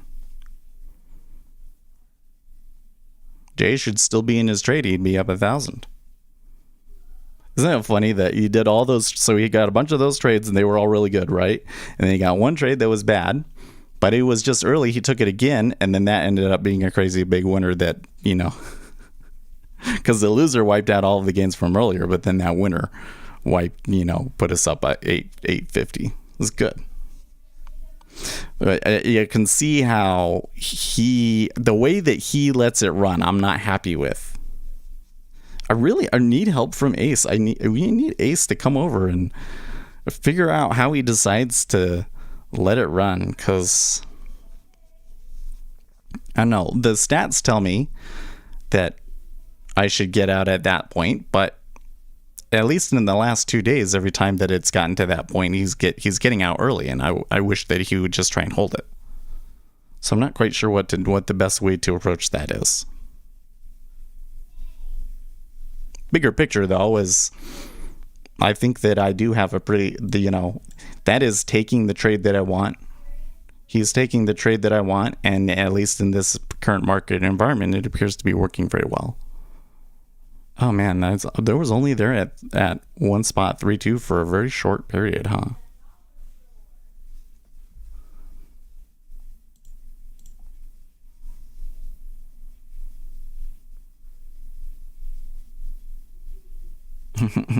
Ace. He's probably getting the kids ready.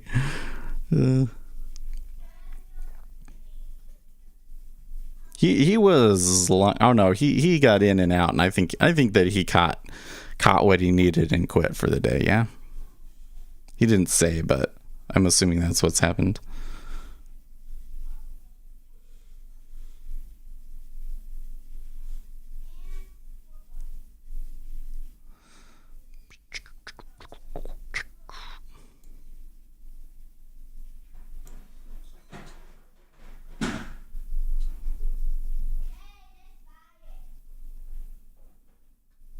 Okay, that's a weird story. Multiple clowns have been spotted loitering outside of schools in Singapore, staring intently, approaching pupils, and allegedly asking the young children to follow them. Yeah, that's freaky AF.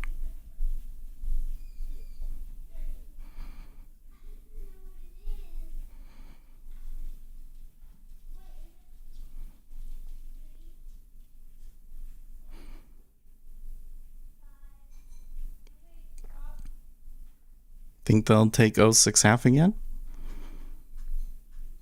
I don't think I can tell. The 6J is still up on the higher end of its range, so could do it. No, they take 06 back, huh? Look, somebody did hit into 1.324, 400 lots. That's significant to me.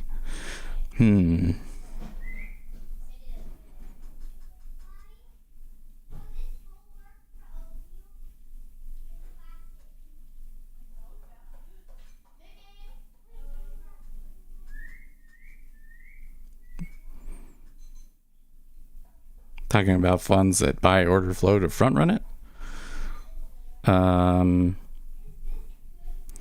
Right. But so what they're doing is market making, right? And the thing that screws up market making, the risk that you have to account for, is a strong move against you due to informed trading, right? So a lot of what they're really doing is, like, they say, okay, I pay for this order flow, and then I'm the first one that gets to look at it. I can decide if I want to take it or not. And then if I don't want to take it, I can just pass it on to the larger market, right? And that allows them to avoid taking that adverse flow, right? I wouldn't say that what those algorithms do are completely risk-free per se. I don't think it works exactly the way that most people online talk about it.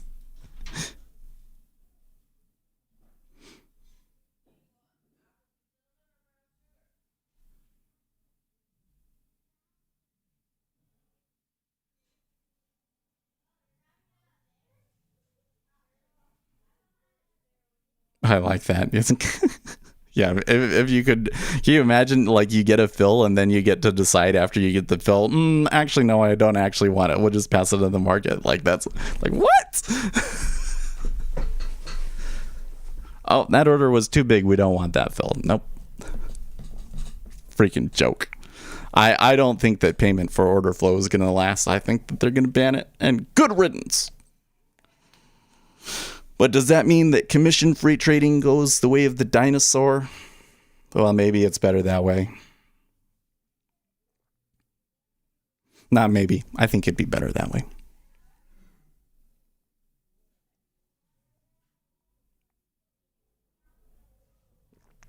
Okay, so we just got back to a spot where maybe Jay would try and take the long again.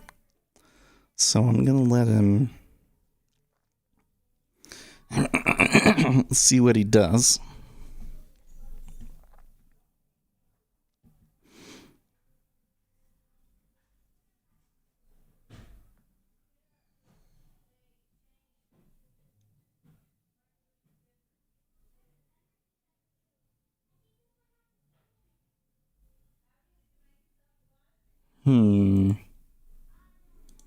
What's this? With such negative inflation news, one would have expected treasury yields to rise, and the 10-year did a bit modestly. The 10-year treasury rose from 1.322 on September to 1.341 on September 10th. The 30-year actually fell during the week after closing at 1.934, down from 1.943. Those who believe the market discounts the future conclude that the treasury market wasn't spooked by the downbeat inflation news, since it's looking through the bad numbers to lower inflation ahead. The more likely answer is the treasury market is responding to a good old-fashioned imbalance between demand and supply. Since March, the Federal Reserve has effectively been soaking up all of the new treasury issuance, since the treasury has been merely rolling over maturing debt. Once the treasury's balance at the Fed fell below $400 billion, the treasury would have resumed selling more treasury debt had Congress increased the debt ceiling.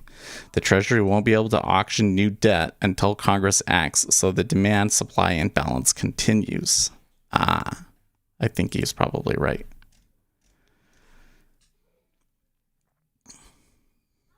I think he's probably right. I think that rates should probably be a lot higher, but they just can't go because of the current supply-demand dynamics.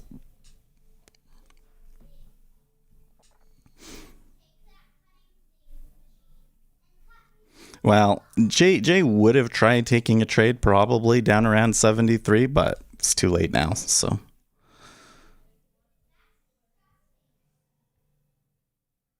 Turn him on and see if he takes one, but.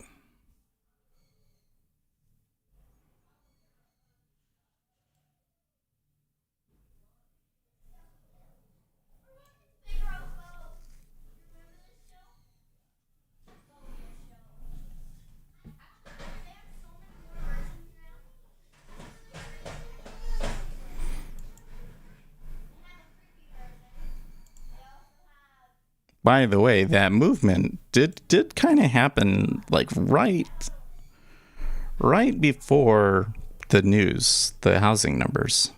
No, it didn't look like the market really reacted to it. So I don't know.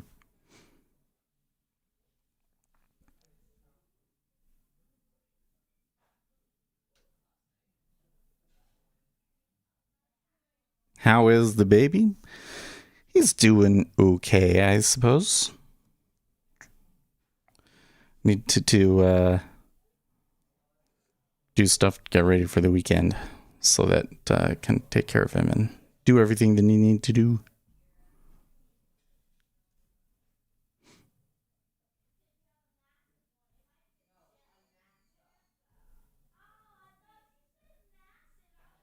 Kind of looks to me in the treasury like that there is some people taking some bets, but that they aren't able to actually move it very far.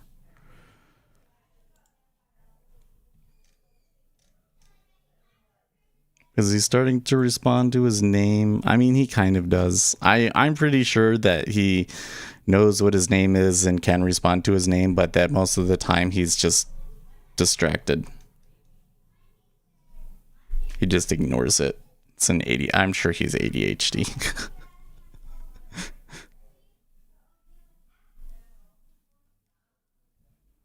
White House reporters have launched formal objection about Biden refusing to answer questions.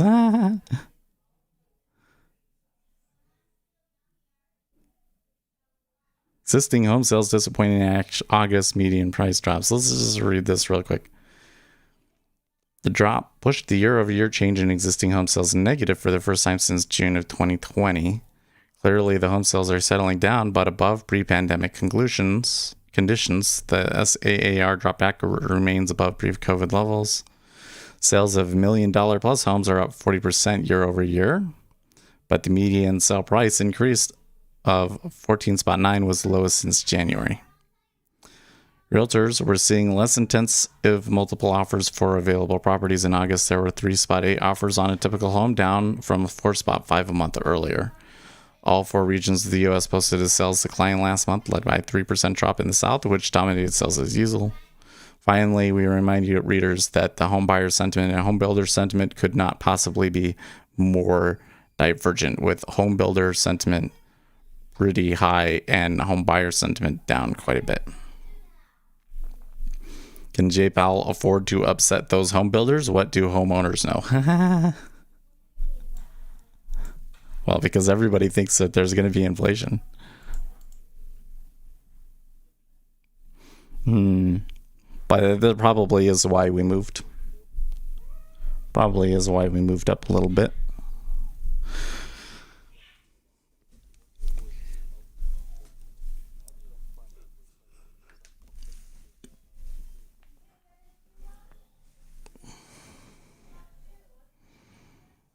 How are you able to manage to become a coder with ADHD?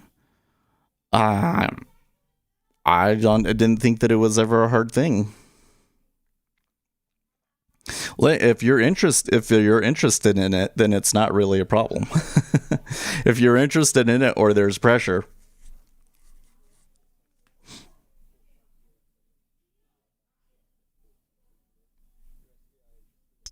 Hold on.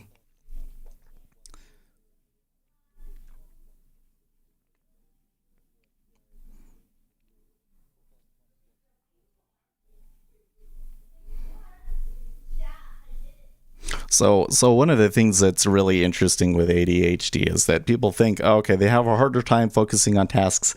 We need to give them more time and things like that. And I think that on tests that you can request more time in some cases and things like that. But the thing that's really weird about it is that they do better when the pressure is on. People with ADHD have easier time focusing if there's pressure. So the solution, if you're not getting much out of your ADHD person, is to put some pressure on them to, if they don't get it done on time, there's some punishment. So they did this thing where they did this study where they were playing a game and like you'd get a point if you got the question wrong, and you got a point if you got the question, you lose a point if you got the question wrong. I said that wrong, but whatever.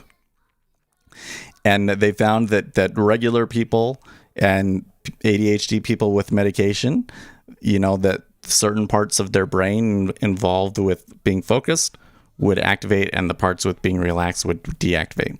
But the ADHD people, that part of the brain that's like when you're relaxed doesn't deactivate. So then they changed it and they said, okay, if you miss a question or you get the task wrong, then you lose 5 points. And then the ADHD people perform the same as everybody else. So it's better to put pressure on them. So when I was doing school, it was always pressure. Like there was always assignments and stuff. It was not easy. There was these assignments that we spent hours and hours and hours on every week. And you knew that you had to get this one done now because you need time to do the other one. And you don't know how long those are going to take. And so you had to start early. You couldn't procrastinate. So I never really had a problem doing it. I mean, I had trouble paying attention in class, but they almost never said stuff in class I couldn't figure out. So I don't know, just reading the notes and then talking to people and stuff if I missed something. So it was never a problem. Now, the hardest thing I think was doing the math. If I had become a math major, it would have been hard because calculus was hard for me. Once you started getting into those more advanced calculus, it's crazy.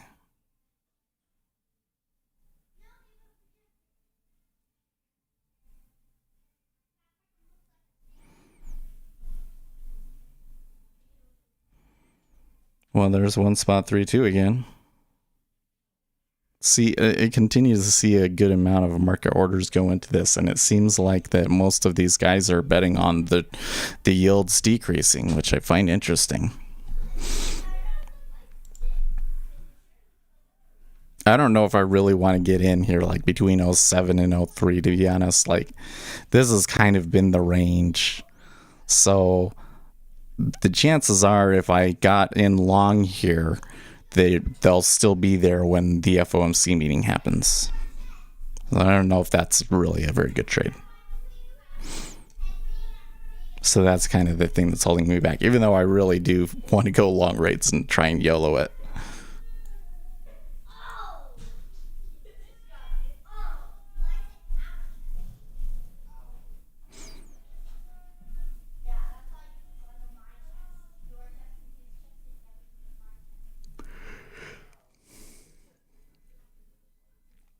What are the flaws of using math in trading? Well, I don't know. One of the things I'll tell you about Renaissance is that they have much more variation in their returns than you would think. That, when it was during the pandemic, there was a point where they were down super, super big. And often it just looks like leveraged retail trading. Now, I think that is... I think that there's a fat-tailed distribution to a lot of the trades that they're doing and stuff, right? But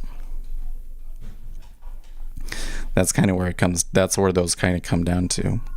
I really think that any kind of automated trading is going to have a flaw in it of some sort, where you might want to exercise some discretion on it.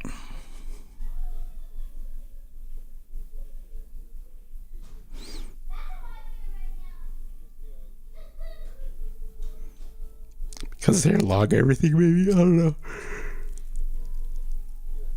You'll get these quant crunches from time to time where all of the quant funds just like do poorly. And I mean, they're still doing research, so I wouldn't say that we completely understand why it happens. But I think the reality is that a lot of these things that they're trading off are fat-tailed distributions.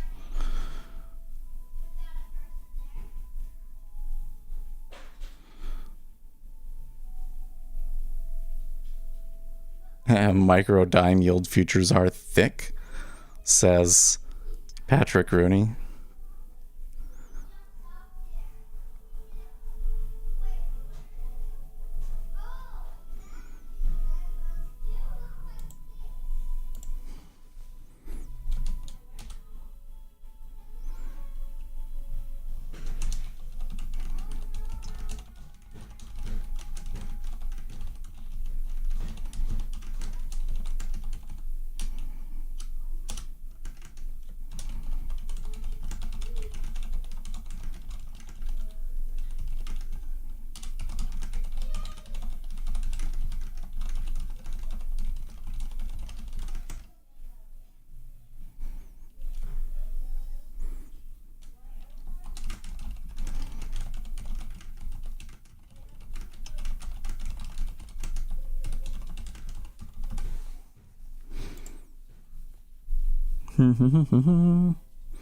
Or maybe they can't exit their large positions in a time of crisis.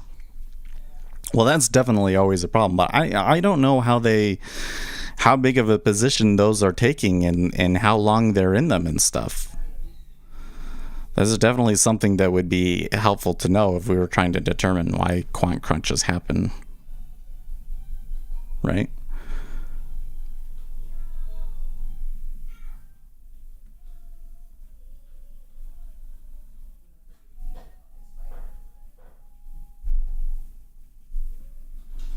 Wow, Glenn Greenwald has another YouTube video up, and he says it's an hour in length. CIA lies were used by corporate media and big tech to censor pre-election reporting off the internet. Okay.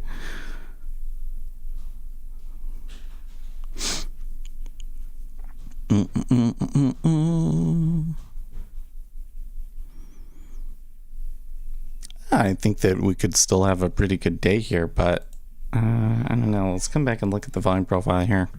So we're not above yesterday's high. Oh, I'm glad I noticed that. Took another look here. Yesterday's high was 43.95. Well, let's put it at 4,400. So we have 4,400, and then you have the possibility that a hawkish Fed comes out. Also looks like NQ underperforming today a little bit. And RTY overperforming. So that looks like kind of more like a recovery sort of a move, right? I am a beginner for now. Where do you suggest I start? Are indicators worth it? I'm going to say no. Well, okay, so look, any kind of technical, looking at market data, you can find an edge in that. This is like really, really hard, right? You're probably going to find more edge in understanding like what something is worth, doing like watching order flow, or trading the news, right? And the news is probably the lowest hanging fruit in my opinion. Okay. But I'm a really big proponent of order flow. I feel that price does not really give you an accurate picture of what's going on. But order flow does to the extent of like what people are executing. And just realize that the market is not efficient. Price does not accurately reflect all available information.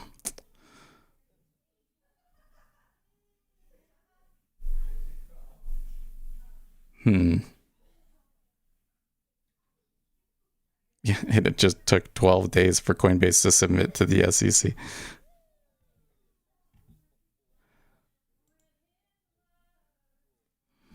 How will the market react to today's Fed meeting, up or down, asks the street.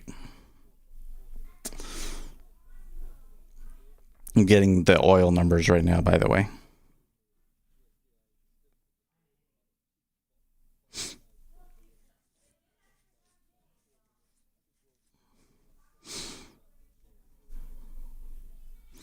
I'm going to say down, even though I don't really know. I'm going to say down. I think it's going to be hawkish, but anyways, let's see here. So I'm going to be making some more videos on beginner stuff, but my recommendation is, if a beginner and you want to trade futures, is first of all, get your platform and everything. I really like Jigsaw. You want to have order flow. You want to be able to look at the orders. And then the first thing is just to like start trading on sim and watch the markets. All right. And then the second thing is to consume news. Like, you want to watch CNBC, Bloomberg, Zero Hedge, learn everything you can about current market conditions, and like what Wall Street analysts are saying about the macro environment, right? What are they saying about the Federal Reserve? Like, those are the things, those are the most useful pieces of information that are going to get you going started faster, right? And then, from there, it's a research, and you have to take it seriously. A lot of people get into trading because they think that it's easy to learn how to trade, But the reality is that the market is very complicated, and that some of the things that you need to understand, like especially these advanced statistical models, are like beyond me even. It's like college level studying. So you got to get a book, and you've got to sit out at your desk and take out a piece of paper and take notes and work through examples, and like you have to do like serious study on this stuff. If the thing that you're looking at, it's an indicator, and it's not like that, then it's probably unlikely to really have a significant profits for you. Right. So I have a video series about developing strategies that's largely geared towards automated trading, but it will be useful to you if you want to do discretionary trading too. So I would watch those. I have a bunch of videos here on the channel about that. You need more. I'm trying to create more beginner resources. Okay, so some of these prices did go bid. A little bit of a something there in the ES.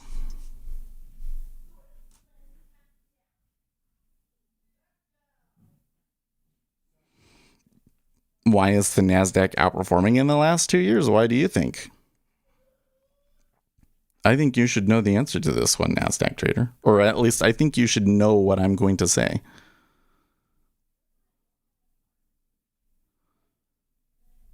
Let's see what he says, because I think he knows.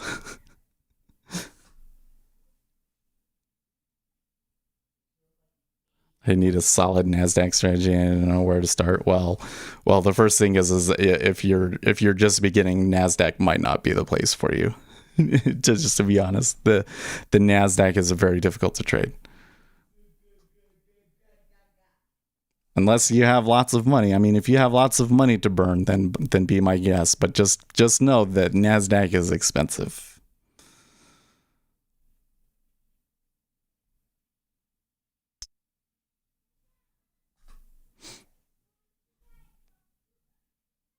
The contrary to common belief, I don't know much about anything apart from what I already know. Okay.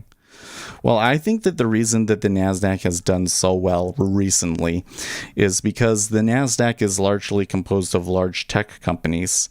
And these companies often tend to be high growth names, which means that they benefit very greatly from having low interest rates and being able to borrow money so that they can increase the size of their operations and grow faster. So because interest rates have been low, these big cap techs like Google and Apple and so forth are able to do a lot with their access to the bond markets and grow larger. And so that's why they've done so well.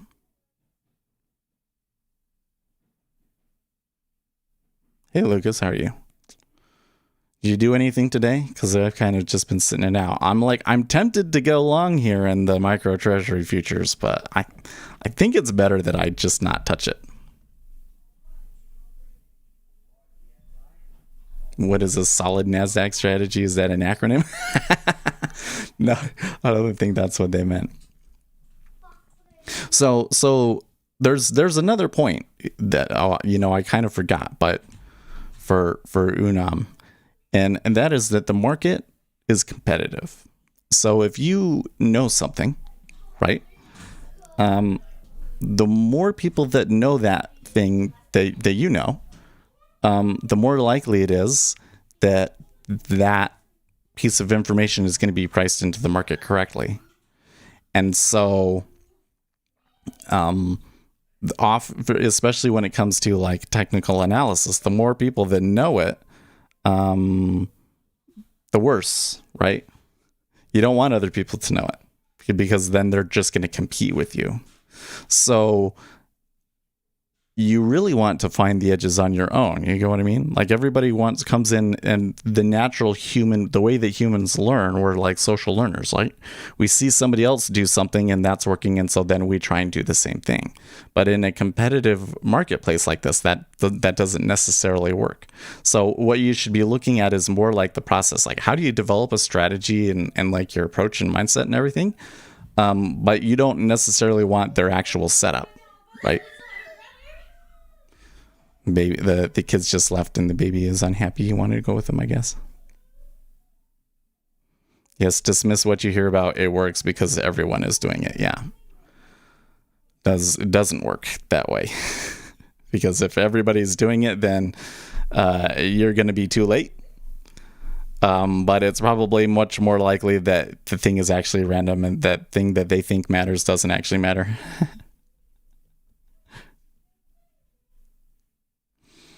Nasdaq Trader says, you mean that tech companies use more loans than other companies? I think that's accurate. Yeah.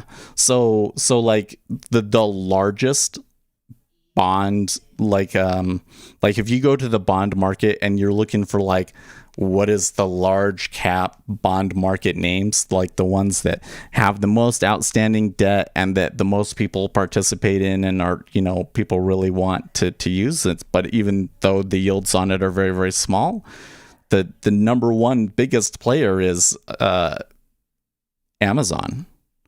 The biggest one is Amazon. And then I think number two is probably Apple. So yes, they do issue lots of bonds. And they use that to grow their business, very much so.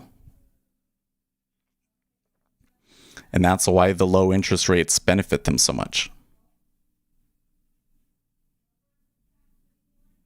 Is that because their cash flows are more predictive? Yeah, I think so. It's like they're such a big company. They're very, very successful. So the risk of them defaulting on the loans is very, very low, right? And then there's so much of it out there that means that there's lots of liquidity. Like Amazon is like the 10-year of the corporate bond market, right?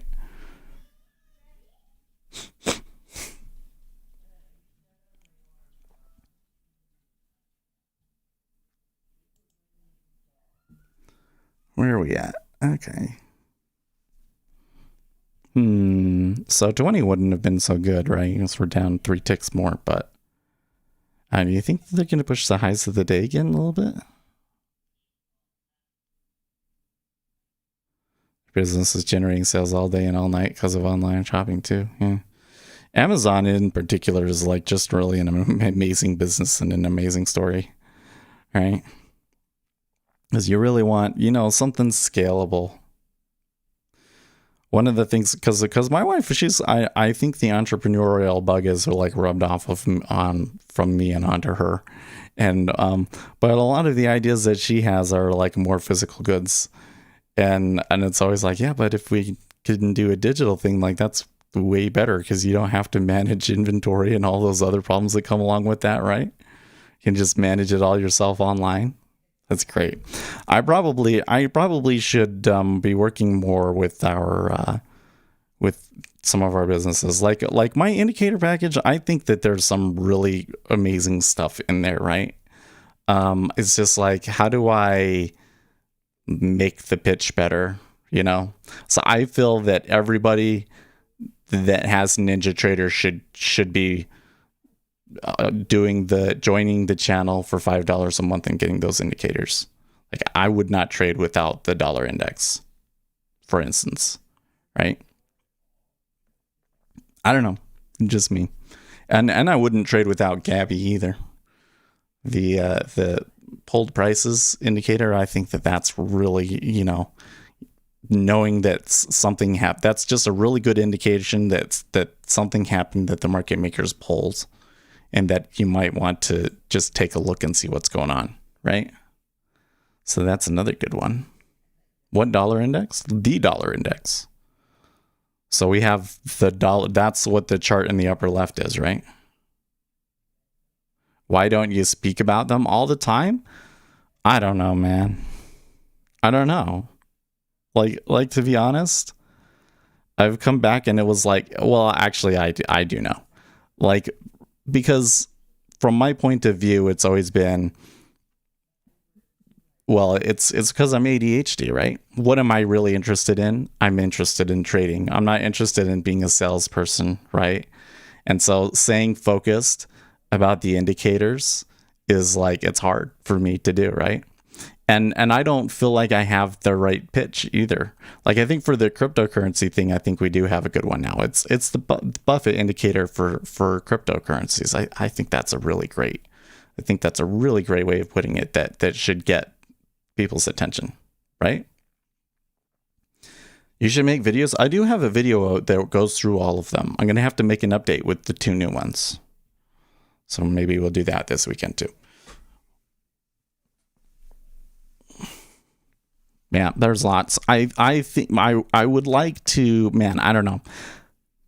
One of the things I think is missing is that I want there to be more activity in our channel. So on Discord, there is channels that you can join if you are a subscriber. And probably I need to start posting more content over there and getting more discussion going over there. Collaboration and stuff. But yeah, so it's because I'm ADHD. But for the indicators themselves, the thing is like they're all very complicated and sophisticated, right? Like how the inventory cost basis works is like, how do you describe that to people in a way that they can understand it? It's hard. And how do you place that? Like, how do you market that? As I'm not sure. But I should spend more time on it, because even though I'm not all that interested in being a sales guy and everything, it would help you guys out a lot, because then we would be able to produce more content, essentially. Like we would be able to take those funds and produce more content. So I really think that, I don't know, but maybe I could get started. I don't know how I want to do it. I'm sure that what I got to do will come to me at some point. It'll become more clear. But I should talk about it every stream. If you join the channel, you click the join button down below for $5 a month, then you will get access to a subscriber only portion of the Discord, and you'll get access to subscriber only indicators. Now you can try those indicators out for free by downloading it at speculatorsset.com. And then it's a monthly subscription. Everyone here comes here and is like, this guy knows more than me because I don't know what those things are on the screen, right? This is another problem. I need to... All my life, I've always been called when I was a kid, I was called a know-it-all. I kind of thought, all kids are called that. But no, I think me in particular, I was called a know-it-all. And my struggle was always like trying to convince people that I really did know something. Because I'll give you a good example. One time we were doing paintball. We were playing paintball. And we played one round, and these guys, they all got up on a hill. And they held this hill, and we tried to take it. And everybody just tried going up the hill and just got slaughtered, right? So they're like, okay, we got to switch it around. So then my team got to be on the hill. And I'm like, well, there's this huge flat area behind us. Like these guys disappeared. They're going to come up behind us. Right. And so I tried telling people, and like nobody on the team would listen.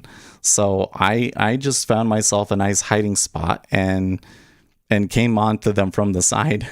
And oh man, it sucked that my gun busted, because I would have decimated all of them and been the hero. But then it didn't, and my team got decimated after that because they didn't think it was coming, right? That happened to me all the time. Nowadays in the trading space, I feel like that the thing is different. It's like, oh, people do think that I know what I'm talking about, and they do respect, but it's almost like it's so highbrow, it's so above them that they don't pay attention or care. You know what I mean? Yeah, but you don't want people to, though. And the same as you and I eventually realize that it's better to have people think you're dumb. Yeah, it's better to have people think you're dumb. And like, how do you sell an indicator package like with that kind of a thing? Like the whole thing is that the way that I think that you have to market things is kind of contrary to good trading, essentially.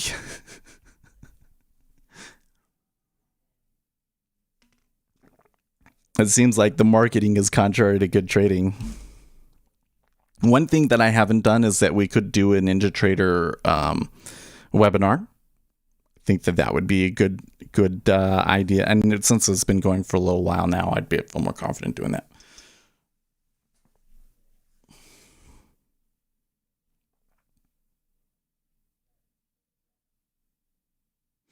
Say I were to depend on price action only, what indicators would you recommend? I mean, I don't know. Like, the whole thing with price action, dude, is that they think that you can just put up a 5-minute chart and read the candles and maybe volume and make your decisions off of that. But again, like, just remember, currently available information is not accurately reflected in price because of the way that liquidity and volume works. You would think, for instance, piece of news comes out and we move up and 1,000 contracts buy, right? And we move up 10 points. You would think that then if that piece of news ended up being completely fake, that we would then sell 1,000 contracts and move back down 10 points. But that's actually not what happens because the liquidity changes and what the market makers have in their inventory and everything changes. And so it's actually often the case that after a piece of news like that and you flip around, that you'll actually end up lower, right? And price action doesn't account for those kinds of dynamics. So the price action kind of makes all these assumptions about how things are supposed to move according to support and resistance that just really aren't the way that the market works. And, you know, it just comes down to the main gist of it is that price can be very deceptive.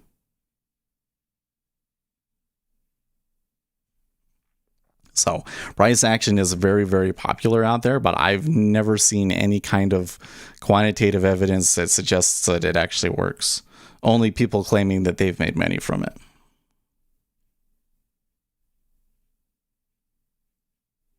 You cannot look at the level of your water tank and know when it will go up or down. You need to combine it with the weather forecast and water consumption. There you go. Yeah. Price is a lagging indicator. I wouldn't even say it's a lagging indicator. I would just say what you get in price is mostly noise. Like the thing that is the signal is the orders, right? How many buy orders there are, how many market buy orders there are, how many market sell orders that there are, and how those orders are interacting with the order book. And that is like the signal, right? If I'm looking for indication that people know something, then I'm going to be looking for aggressive buyers buying with market orders and pushing through, and the market makers just pulling prices because they don't want to try and take fills against it anymore. And that's, you know, that like indicates informed trading to me, right? You can't tell that from the price. It's just there's too much noise in price.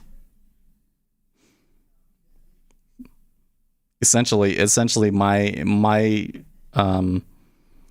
contention is, and I believe that there's a lot of empirical evidence and scholarly studies to suggest this. My conclusion is basically that price is bullshit, and that everything that you're doing that is based largely off of analyzing price, whether that be price patterns, price action, moving averages, basically every little indicator that comes with your trading platform is probably not going to help you very much, except for the platforms that are based on volume, right? Like Ninja Trader has stuff in it for volume. Jigsaw Day Trader has stuff built into it for volume.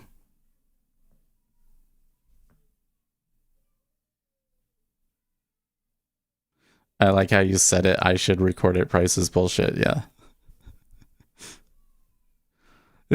People say, I said that on TikTok one day. People, because one of the things, like the price action people, they will tell you price is truth. They'll say price is truth. It's not. Price is bullshit. Could change. I could make it change. Market is dominated by large institutional players that are largely price insensitive. All they care about is that they have to make a trade.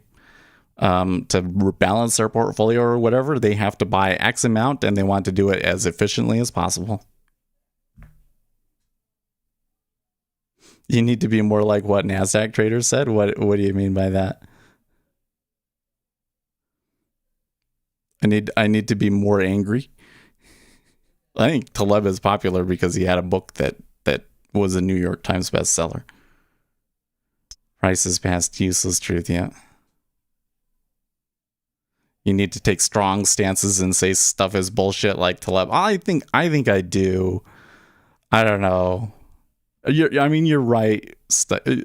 I think I do that on TikTok. I think I very much do that on TikTok. But maybe not so much on stream, right? And I don't make YouTube videos like that. Maybe that's what I need to do, is make more YouTube videos trying to be mean.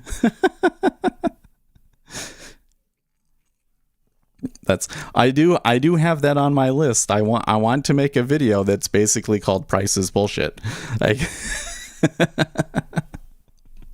I don't think that you can put bullshit in your title, thumbnail title.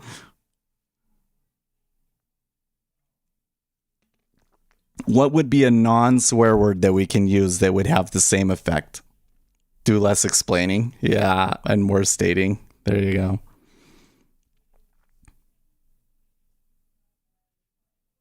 I don't know. Price is bull and then put expletives on it. Oh wait, so if we, let's see here. This will be an interesting here, we'll do it in an incognito tab. We got to go here in 7 minutes. So don't let me get too distracted. New private window. Okay, let's go to YouTube. Bullshit.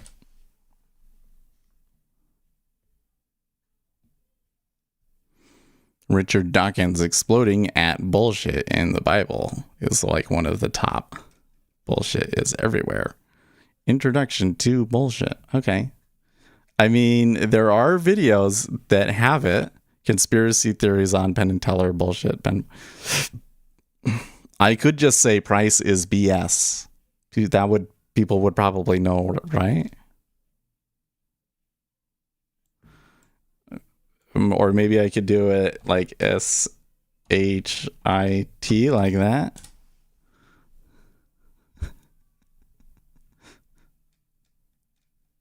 No, then you just get stuff about bulls. What about BS?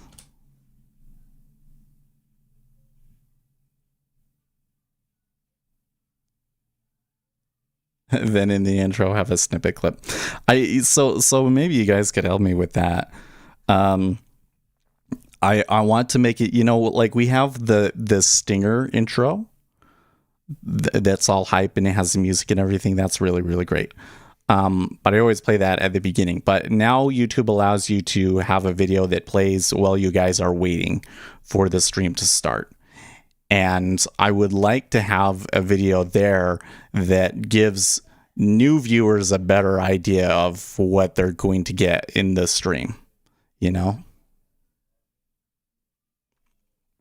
Like a 1 to 2 minute video about, what the stream is about.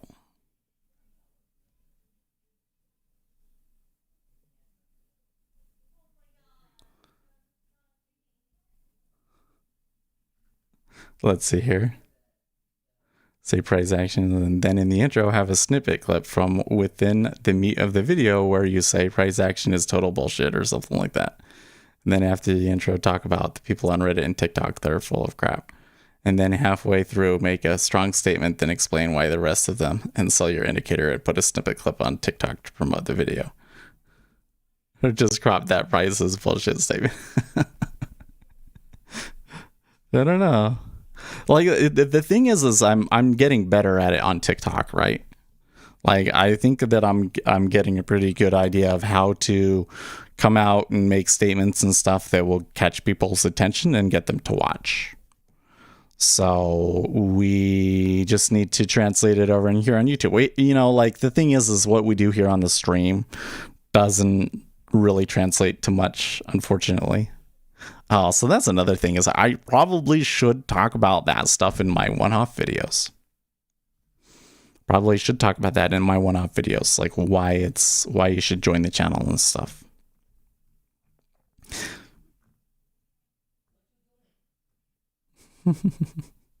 I would really like to pull parts out of the stream and put them on TikTok, but yeah, I just don't have enough time to do all that sort of stuff.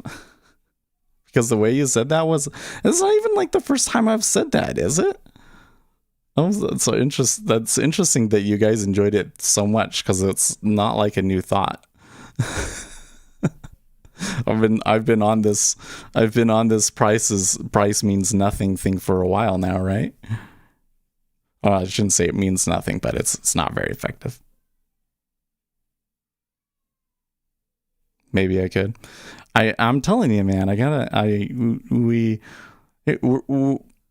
think the first thing is here on YouTube, we've got to do a better job at getting people to sign up for this subscription. Now, for those of you guys that aren't signed up for the $5 subscription, you know, what would it take? What kind of value could I give you that would be worth $5 a month to you? Is, you know, something, because I'm totally willing to put more time and effort into it right now, right? But I think that we want to build that up so that we have a large enough subscriber base that we can start paying employees, right? Because that's the real point of all this. So I really feel like we can do more. We can do more, but we need you know, an income stream. Anyways, it's time for me to get going, guys.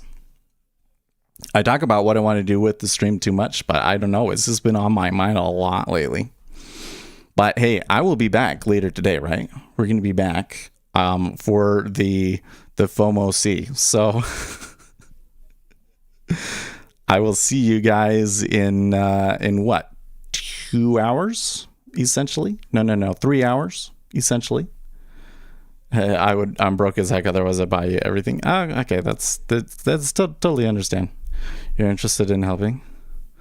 Well, you know, what stick, I appreciate it, but I don't want to ask people to do something like that and not be paying them up front, you know? But your ideas and talking, that's useful. So yep, there will be an FOMC stream in 3 hours. As soon as I end this, I will schedule it. So we'll do that then. It's gonna be a crazy day today, I think. So I'll see you guys then. In the meantime, stay profitable.